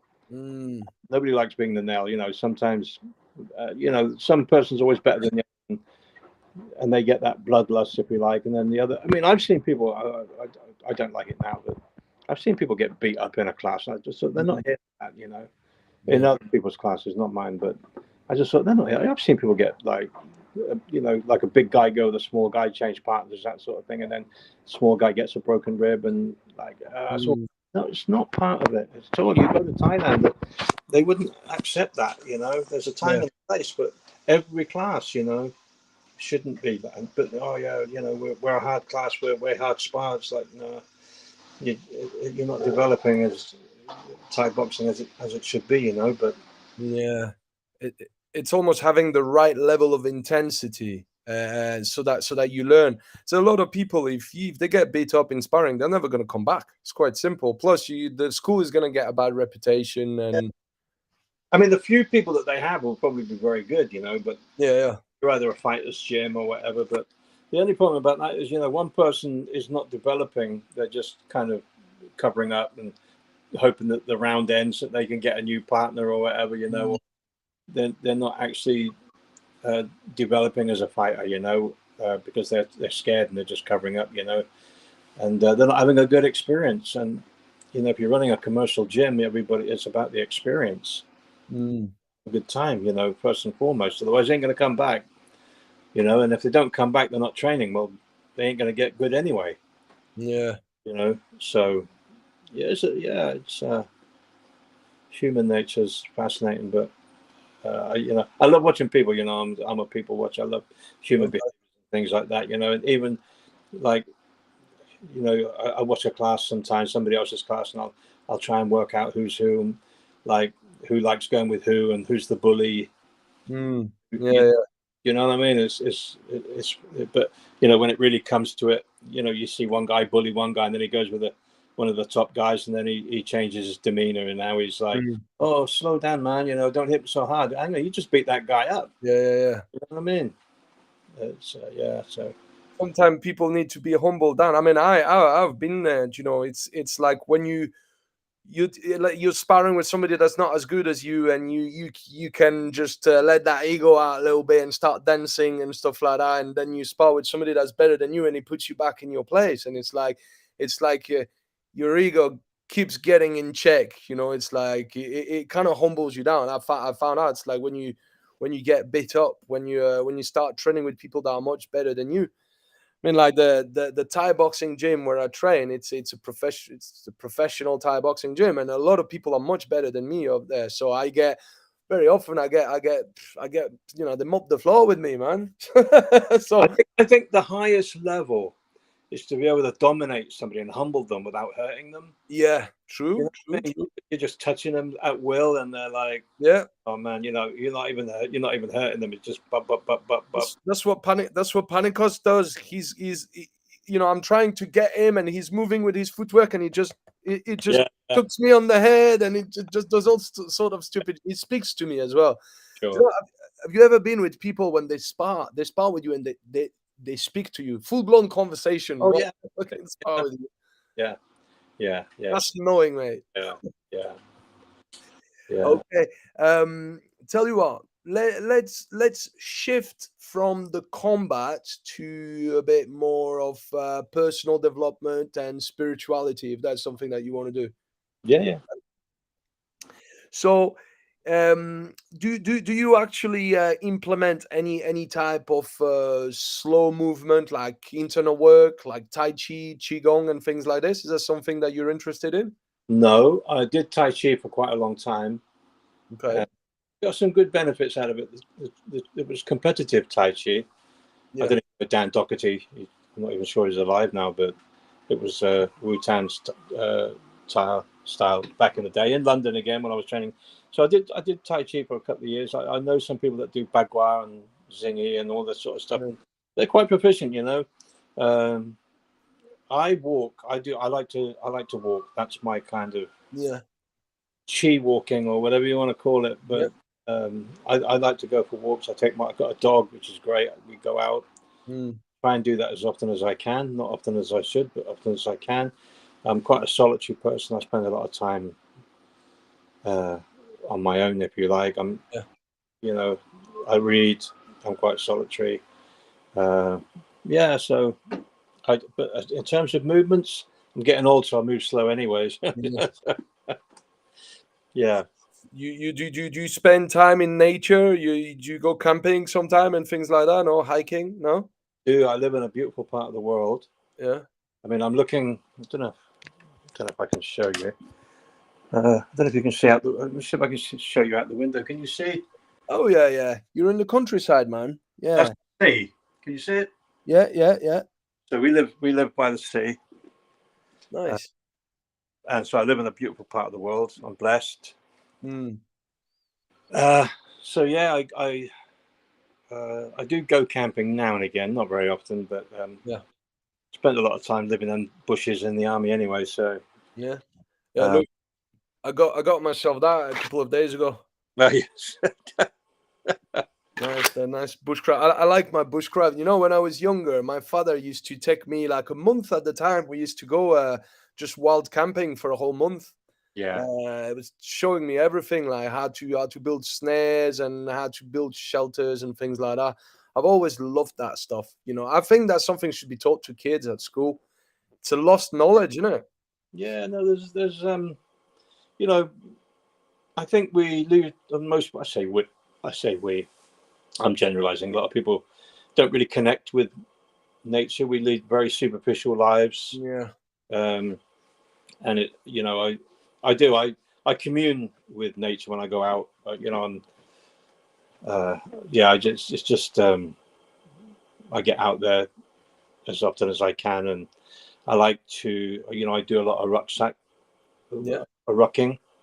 So Mm. I ruck a lot. Basically, uh, that's my thing now. So that's what I do. Nice, nice. Do you know one thing I was going to speak about? Something that really helped me a lot on my journey. It's NLP. Have you heard of NLP, Neuro Linguistic Programming? Yeah, it's I I really when it first it came out quite a few years ago, didn't it? It came to prominence, I think. A lot Yeah, of Bandler, Richard Bandler, wasn't Richard Bandler. Yeah, yeah, it? So yeah, I mean, I've kind of looked at it. It's not something. It's like cognitive behavioral therapy and mm, things that go on. I've looked at them all. It's not something that I consciously apply or do. I'm aware of it. I have, I was one time. I must have had about 50 books on NLP and mm, NLP for sport, NLP for this, NLP yeah. for on it something. But yeah, it's fascinating stuff, and I think people should look at it. I think the the more knowledge you have, that's make our lives better, and I think it Yeah. definitely. You know, the thing is with NLP, most people, I mean, pretty much everyone uses NLP without even knowing it, but they use Yeah, it in a negative sense. sure. So there's a lot of negative self-talk, and you know, I've been made aware of that by myself by thinking to, oh, I'm always, and you know, it's always the same negative thoughts that keep coming up every single day, and they're so, you know, they're so innate we don't even think about it. It's Sure. almost unconscious, and that's the danger, is that when we start having all these destructive, self-sabotaging negative thoughts on daily basis, and we're not even aware of it, and it kind of manifests our reality.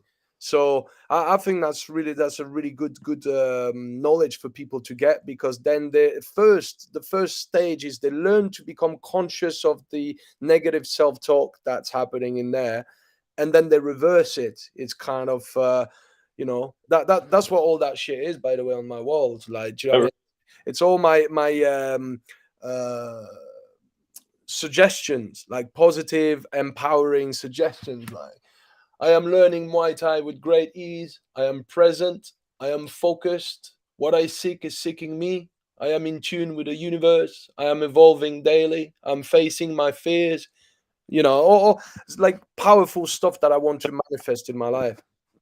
you know, yeah, affirmations and things like. The only thing I would say about NLP and anything, it can also be used to manipulate people as well. Absolutely.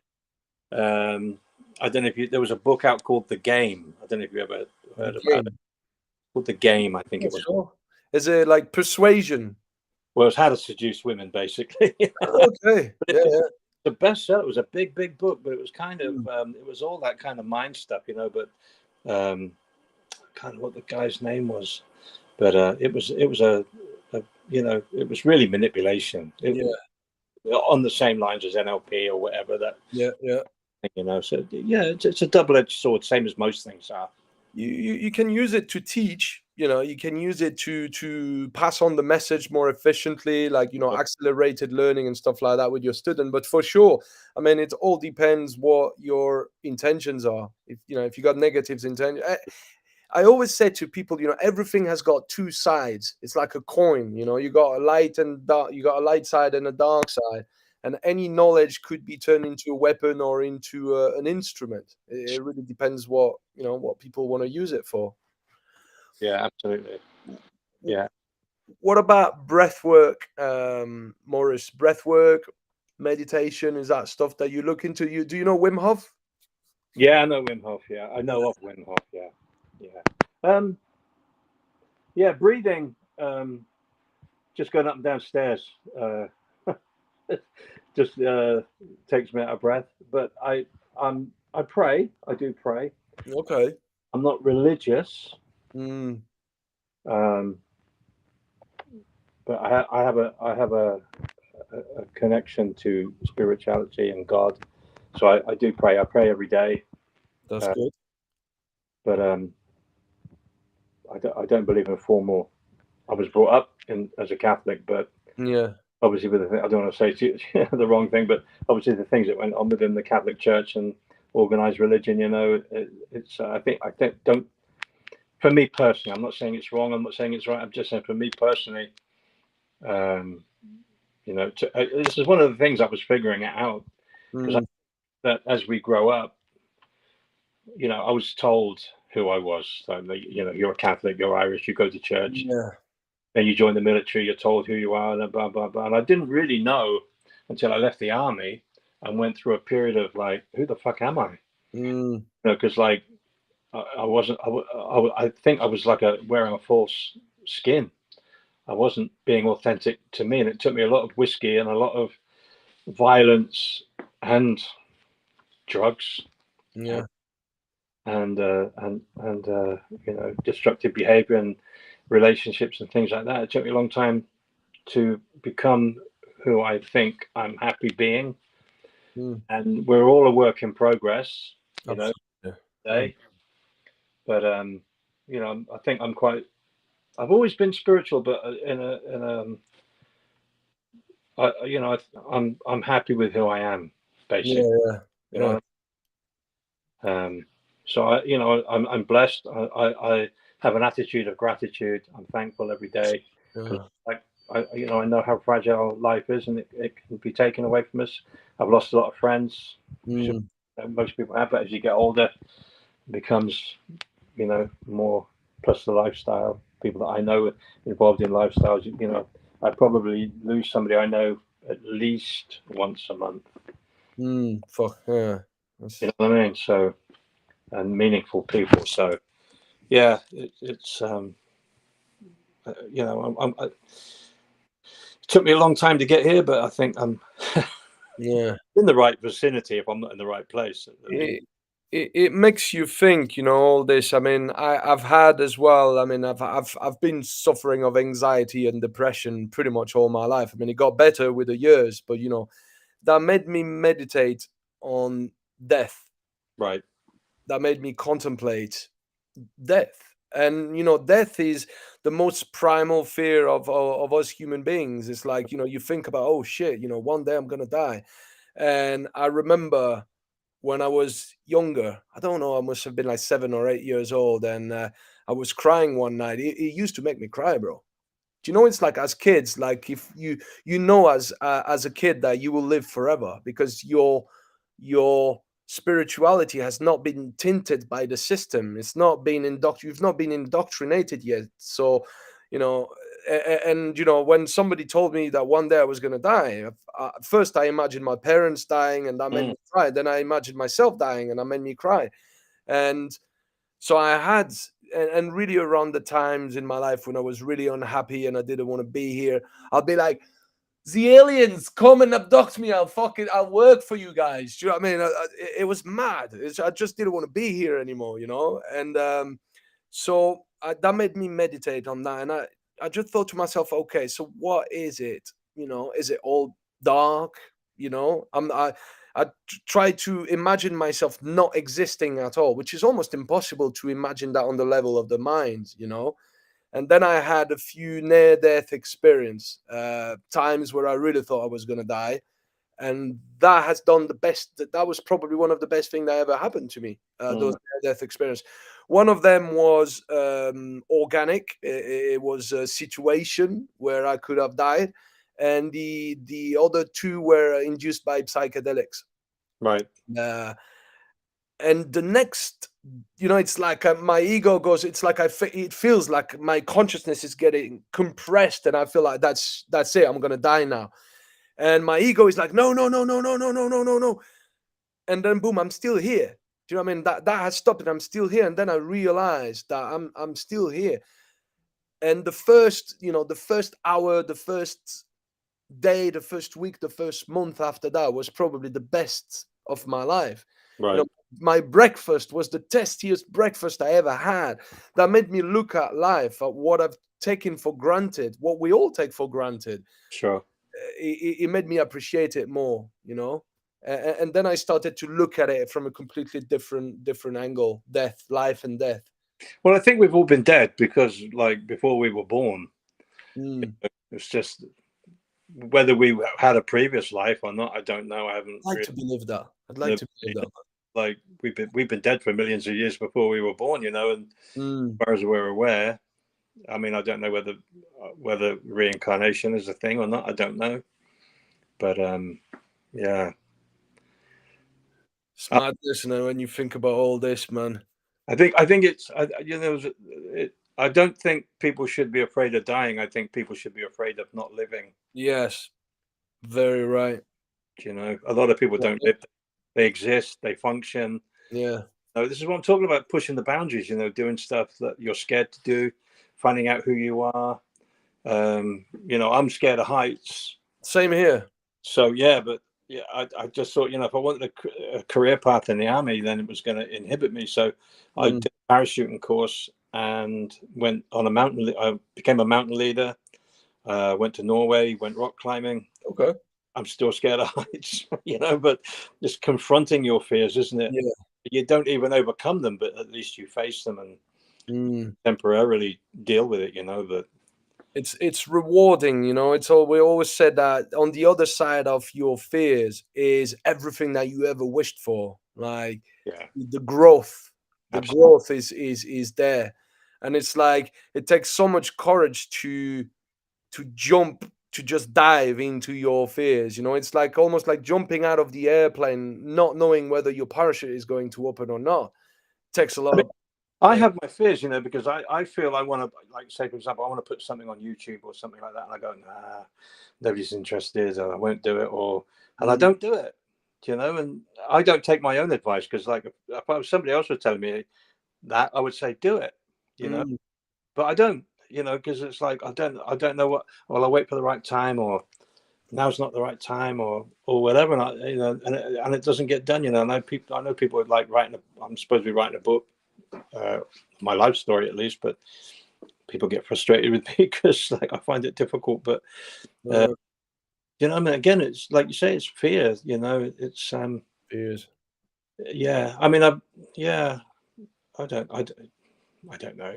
I think it's all got to do with, once again, when I was saying to you, it's all about light and darkness, and what is light and what is darkness. I'd say, if I could give it a name, light and darkness are a lot of things, but the mother of all darkness, I think, is fear, and the mother of all lights is love. And I'm not talking about love just normal. I'm talking about unconditional love. I'm talking about the love that you have for your children, love that's unbreakable, that type of love. And it's like you realize that every single thought that you have, every single word that you speak, and every single action that you take is either based on love or darkness, or a combination of both. Sure.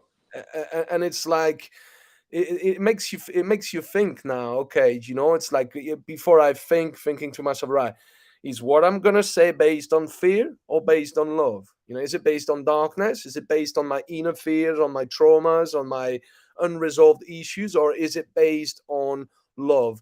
Am I saying things because I want to help someone, because I want to, or am I saying something because I want to look good, I want to sound good, or I want to? Do you know what I mean? It's all Yeah. like it's a mixture of both energies, the yin and the yang. Yeah. Yeah. How about did you have? I mean, I think that you have spoken about it, but I always ask about this to people. Did you have any big moment of epiphany? Something that made you change from one day to the next, that you said to yourself, that's it. I'm going to stop being who I was yesterday and I'm going to become who I will be tomorrow. I can remember um, being in Iraq, or yeah, in Iraq, and I can remember it was like being on a movie set. Those planes, helicopters taking off, guns firing, people running around shouting. This was, it was like a movie set. Uh, And I was just stood there because, like, I wasn't part of a group per se. I was kind of like, uh, I was on my own. I was like doing my own work on my own, believe it or not, mm, and I wasn't answerable to anybody at that time. So I was. This was during the Gulf War, and everything. I just felt like a pinhead, like so insignificant when all this was going on, and it just made me like, I don't know. It just, and I relate to that, and you know, yeah, it just kind of, then what happened after that. I have killed people, and sort of like times like that, you reflect. I think it's important. Sometimes, I have sat with a bottle of whiskey on many occasions and just kind of sat and reflected and thought things through. mm, I wouldn't say, I suppose that I do remember that as a defining moment as to, like, what am I doing here? Who am I? The whole, that just kind of just hit me. It just kind of was like I was frozen in time. Everything was going on around me. mm, And I was just stood there like, what? This is just like, just on a scale, like unimaginable, and I just kind of like, uh, and I can remember that moment like I'm stood there now. It's just like, wow. mm, And that led me on a kind of, because I hadn't questioned anything up to that point, I don't think, on at that level, and it kind of made me. That's when I first started to question the whole validity of war. And now I'm a soldier, obviously, but mm, um, is this who I am? Is this, is this what I'm? Where am I going to see my kids again? Etc. So that was a moment. But the other, I wouldn't say there was one defining moment other than that I can think of. Uh, mm. but there have been like mini moments, if you like, where I kind of Yeah, go, oh, I get it. Moments of clarity, if you like, yeah, and you go, oh, I get it. And we're given, some things are sent to us as lessons or signposts, if you like. And I think a lot of people don't know how to read that. mm, Things that happen to us for a reason. yeah, And again, it all comes down to spirituality and things like that.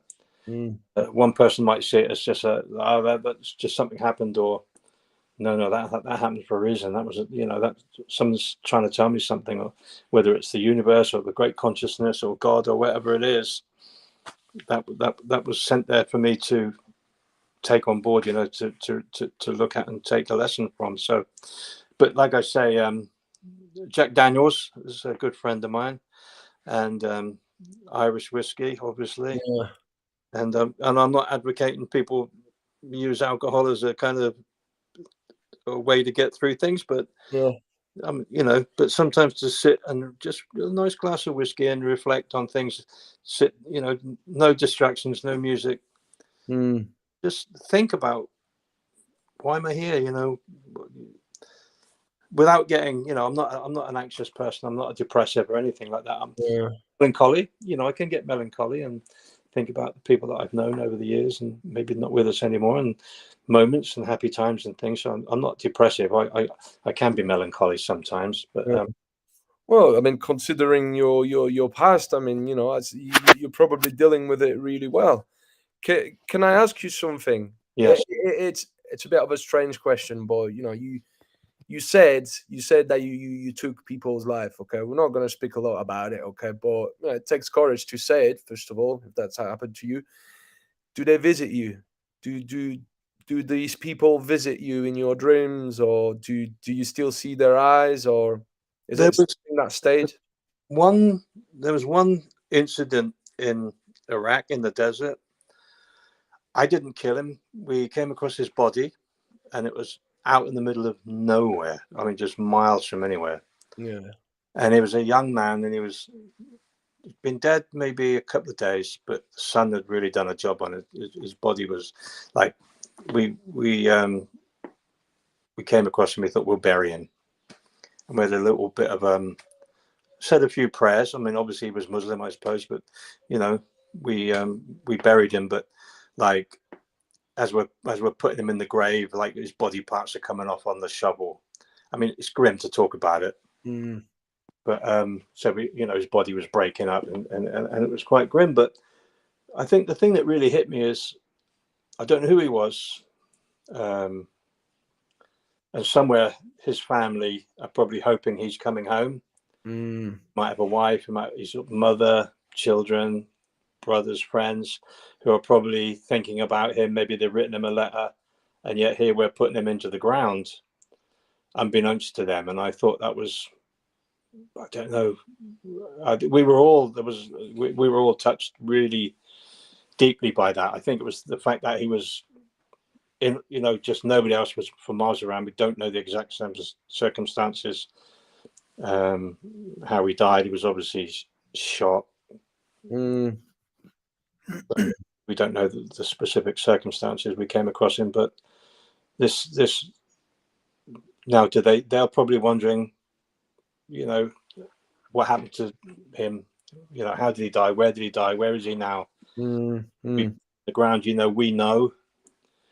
And that was that's something that stays with me. Stayed with you, yeah. That's something that stays with me. I have posted pictures, not the you know, I did take pictures, photographs, for various reasons, intelligence reasons, but I took photographs of the service that we did burying him, but I didn't take. I did take some grisly photographs, but not for, you know, not for the wrong reasons. But I didn't publish them. I did put photographs out there. So, and I did write a little thing about it, is the fact that, you know, a little bit of us died, I think, with him, in terms of our humanity, if you like, in terms of, you know, we weren't directly responsible, but we were there as part of a, you know, a machine, if you like. Yeah. Yeah. No, I hear you. There are things happening that where you feel like a chunk of your humanity has been taken away from you for some reasons. And I think I know exactly what you mean. Uh, Thank you. Thank you for sharing, man. Um, is there anything that any experience that you had that you couldn't explain in a rational manner? Ooh, can't think of anything off the top of my head. Okay. Well, there there have been things. I think that, you know, I think we're all put on this planet for a reason. I Yeah. think I think when you don't know what that reason is, you're unfulfilled. You'll never be happy. Mm. I think I'm doing what I was put here to do, in terms of, you know, if I can make one person's life not safer, Mm. not even better, because it's a judgmental thing, but at least enhanced. Yeah. And I, you know, and I think that's, and I've had, I won't say on here, but I've had things. You know, last night, believe it or not, I was locking up, going to bed last night, and the wife wasn't here, and I was just going up the stairs, and something pushed me in the back, Mm. and I'm thinking, did that happen, or Yeah. did that really happen? I felt a push, a proper. I'm not prone to Yeah. histrionics or things like that, you know, but things have happened to me in the past that I would say I couldn't explain. Mm. Things that I won't say they're personal to me, but yeah, I just thought, wow. I'll tell you maybe next time we meet up. You know, if we No haven't. problem. What you just said now is something that happened to me. Just being on my bed, just doing my thing, and feeling like somebody just touched me. Yeah, That has happened to me more than once. So I know. And then you're like asking yourself, is that a twitch? Is that just a muscle that just went twitch, yeah, yeah. or did somebody actually poked me? Uh, yeah, yeah. I didn't feel any malevolence. I didn't think it was a bad thing. Mm, You know, we live in a very old house, yeah. old cottage. You know, so I'm sure that there must have been, given the age that people have passed away here in the house. Mm, You yeah. know, I don't know, but it was a definite thing. And but like I said, I didn't feel any malevolence or any. Malevolence, yeah. Yeah, Yeah, I mean, this. I mean, I could tell you. I mean, I've had some pretty amazing experiences, and sober and under, the effects of mushrooms or ayahuasca, or, I drunk ayahuasca 3 times. I've worked with peyote maybe a dozen time, and with mushrooms I can't even count. Like, so it's stuff that obviously I do spiritual work with it. So every time it's like, okay, I have a look at my life and I'm like, okay, where am I at? What is preventing me from reaching the next plateau? Do I have anything in my past that I need to bring to the surface? Things that I have brushed under the carpet, things that my ego doesn't want to face or deal with?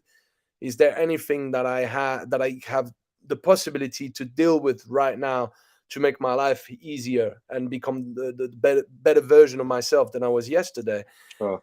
And I think that plant medicine has done a lot for me in that respect, in terms of personal growth. And yes, I mean, I've had when I had my spiritual awakening, I was doing something that we call channeling or automatic writing, and I could show you. I got 2 books full of it, where I was basically, I don't know where that came from, but that came from somewhere. I can tell you that much. And the stuff that I wrote was wow, like it came from a higher. Yeah, I don't know where it came from, but it taught me so much about the way that we human beings are wired, the fact that we're all I mean, etherically, yeah, we're wired the wrong way. When sure. we should have our heart on the pedestal, we should think with our heart, and instead we're thinking with our brain. So our heart and our brain is wired the wrong way. It should be the other way around. And there's so many other instances where the human beings are not wired the right way. And if we were to, through meditation, or through work with plant medicine, rewire ourselves properly so that we can start living inside the heart and make decisions with the heart rather than rush decision with the head, because the heart always give you a truthful answer. And you can't make any mistakes if you listen. If you think with the heart and make decisions with the heart, you cannot make any mistakes. That's just impossible. I, uh, you have to listen to your authentic voice, your consciousness. yeah, yeah, Uh, your conscious is your authentic voice. It's that small voice. Listen to that yeah. and not override it. With your kind of front brain. Analytical mind, yeah. Just kind of listen to your heart because it speaks to you, your consciousness and your conscience. Yeah. Getting a bit out there, aren't we? Really, for Oh yeah, no, for sure. I'm all about that, Maurice. Anyway, I'm a very deep person. Like, I've had some really deep experiences. So sure. it's not with everyone that you can. Some people are okay to talk about stuff like that because they're on that level. You know what I mean? If you're open to things like that, well, then there are other people that are like, whoa, what are these two talking about? Do you know what I mean? It's just Sure. madness. It's the 3D, it's the third dimension and the fourth dimension. And once you break out of the 3D matrix, if you want to call it, and you start delving into the 4D or the 5D, realizing that, wow, we do live in a universe where everything is possible. We probably live in a holographic simulation. I wouldn't be surprised. Seriously, I'm out there. I wouldn't be surprised if that was the case. Yeah, But have you not noticed that when you die in your dreams, you wake up in here? I've never died in my dreams, to be Have you fair. not? No, I've, I think, you know, there's different ways of looking at it. mm, I just think, look, you know, I don't believe there's aliens. I don't believe there's. I'm not big on conspiracy theories. I think mm, people kind of it is. I think the world is as it is. I think you know. I think people look out to the stars without looking within. yeah, Uh, yeah, yeah. you know, I don't. You know, just because there's more of something, i.e., stars or whatever, doesn't mean it like there's any more or less likely to be alien life out there. I think there's a creator. I think Mm. you know he created us, and you know, and it's as simple as that. You know, I, I don't know. I think we're just monkeys, aren't we? Really, we think we know stuff, but No, we don't. We're very young. We're a very young race. I do believe that there is life up there everywhere. In fact, I think that it's crawling with life up there. Like, yeah, I personally don't think so. But huh? yes, yeah. I mean, I just think we're monkeys, and I don't know. We're not fully evolved yet. Yeah. Can't be because like half the world's killing itself, you know. Fuck And yeah, yeah, we're yeah. not, We still got a lot of work to do, man. yeah, a long way to go. Long way. So I'll tell you what, there's three last questions that I ask people at the end of interviews, and let's start with this one. If you could go back in the past and do something differently, what would it be? I better not upset my first wife, had I? Okay. Because I got beautiful children, so I can't. Um, so what would I mind you? It'd probably be kinder to her. Let me see. I don't know really. I probably would have. Yeah, I see. I wanted to join the Foreign Legion when I was younger. Yeah. Okay. I I, I think I would have done that. I think rather than do what I did, I think I would have joined. I would have liked to have joined the Foreign Legion and being the two rep. But Corsica, Calvi, Corsica. yeah, you know, I don't know, but yeah, you don't get a second chance, do you? You know what I mean? But yeah, I think maybe yeah, just maybe get out, had a bit more adventure than I mean, I had quite a bit, but maybe you know, I think that's I would have joined the Foreign Legion. I think. Okay. Yeah, I wanted to do that when I was younger, and I kind of realized that maybe it wouldn't have been for me. Yeah, right. If you had the power to change the world at will, anything at all, what would you do? Would you do something? What would you do if you could change the world at will? Oh well, I think obviously we talk about world peace, and Yeah, yeah. you know that would be you know there's so much wrong with the world. There's so many things right, Mm, but you know, see I say to my students, you know, we think this is the way the world is. mm, You know, the Western world, American, but actually most of the world doesn't have enough to get by on. Most of the world sleeps in like sheds and huts and shacks and shanty towns and things like that. You know, and we think this is the world. It's mm. not. It really isn't. You know, and we're blessed just the very fact that we were born in the West. Yeah. You know, in the Western world, and that's not to malign other countries that have got you know great things going on, but you know, to be born in this country and brought up, you know, national health and all the rest of it, you know, we're very blessed. And but like I say, this is not the way the rest of the world is. Yeah. And you know, there's famines and the world, you know, with natural disasters and things like that, you know. So it would just, I don't know. I think it would be nice to sit everybody down and just go, hey guys, look, rather than spend all this money on drones and missiles and rockets, and how about feeding the world? And Yeah. I know it's a kind of wishy-washy thing, you know, but you asked the question, and it could be anything, so that would be my Yeah, answer. yeah, no, that's Uh, perfect. I think that's a good answer, man. You know, if people were, if the people running the world were using the resources to actually, you know, help everyone, especially those that need it the most, then the world would be a different place. sure, it's a naive idea, you know, but Mm. the yeah, it'd be a start, wouldn't it? Let's get around the table and at least talk about these things without what can we do for the world as opposed to what can we do for me?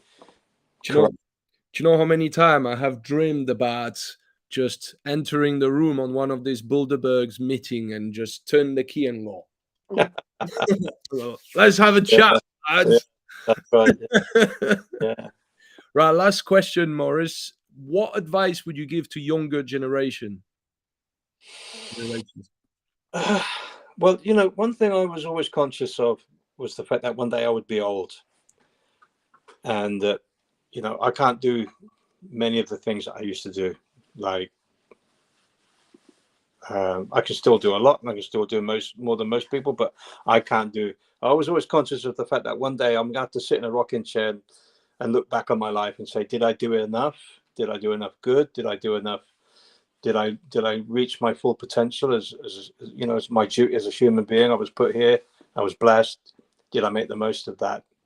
No regrets, which is my other tattoo. So you saw the other one. So Okay. All right. Okay. No regret. no regrets, and living with no regrets. So to young people, I would say, be brave, do good. Have an open mind, have an open heart, have an open hand. Be just enjoy life. Get out there, be productive, be brave. But one day, do what you can now, because one day you won't be able to. And this can change. I mean, life can change on a sixpence through accidents, ill health, whatever. Yeah. Enjoy every moment. Life's, every day's a page to write something. What did you do today that's either beneficial to you, other people? What's helpful? What's productive? Just, do you know what I mean? Be somebody. Yeah. Be a positive. Be the change you want to see in the world. Yeah. Judged by your actions, not what you say. But yeah, just be brave. If you want to do something, get out and do it. Don't listen to the naysayers. Yeah. Follow your heart. That's a good one. Yeah. That's a good one. So just to conclude it, have you any courses that you have, websites, seminars? Just you can put it out there if you want as well. Have you got any seminars coming? Any? Do you have any online courses? Any website where people can find you? Yeah, we've got a website which is the Tactical Research and Development Group, Okay. TRDG. The website's just up and running. I've got to thank Simon and Matt and Katie and Will and just everybody that's Big Bill, and I've just got so many people within the industry that I'm grateful. Andy Gibney and people that help out, and I'm sure I've missed so many people out. I'm just off the top of my head, but yeah. So Tactical Research and Development Group, Simon's, I think with the help of somebody putting that together, it's just up and running now. So that's TRDG. Our next training weekend is December 4th and 5th, I think, that weekend, the first weekend of December.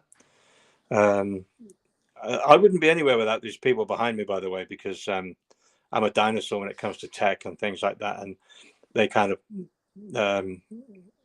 because they like Simon and, like I said, Matt and Katie and Will and Bill and all these people that get behind me and kind of like they arrange stuff, and I just turn up and do the easy bit, and they do all the arranging. So I'm blessed with people, as a team.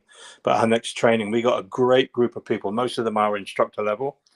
And great instructors in their own right, and we meet up every couple of months. Andy Gibney's gym in Kettering, and the girls come down Amazonia normally, and they're all kind of that instructor level, and we spend a weekend. Get Lee Trunks come down and Bill Gilmore and just so many people. It's just great, and we have a really productive, hard training weekend. We get together on a meal in the evening, normal thing with seminars. Yeah. But yeah, December. I mean, look, we're a forward-thinking group. I think we're pushing the boundaries. We're coming up with the blueprint for self-defense. It's new. We're reevaluating everything in terms of what's out there, because I think the martial arts industry, sorry, not the martial arts, the self-protection industry has got lazy. It's got to the point where it can't be questioned. Hence, what I was talking about before. Being skeptical about things and reevaluating everything, because I think it's too much about the branding and the image and the name as opposed to the content of the material, which is really what it's all about. Yeah. So yeah, that's where we're at. I mean, you can. I don't have a big presence. I should. I'm sure Matt Chapman would have a fit. I don't really have an online presence per se, but I should. Maybe it's something I'll work on. But anyway, that's where we're at, and yeah, I'm semi-retired, to be honest with you. Semi-retired. Semi-retired. Okay. Right back and enjoying life, doing other things as well. So, yeah. Awesome. Well, thank you very much for your time and for that brilliant interview. For people that want to watch this again, they can find it on my Facebook page, Julien AC, or they can find it in the live section of my YouTube channel, Adrenaline Combatives. So share it widely, spread the love, and we'll see you next time, guys. Let me just say, Julian, I love your work. Breath of fresh air. Take care. Thank you very much, man. I appreciate that. All the best, mate.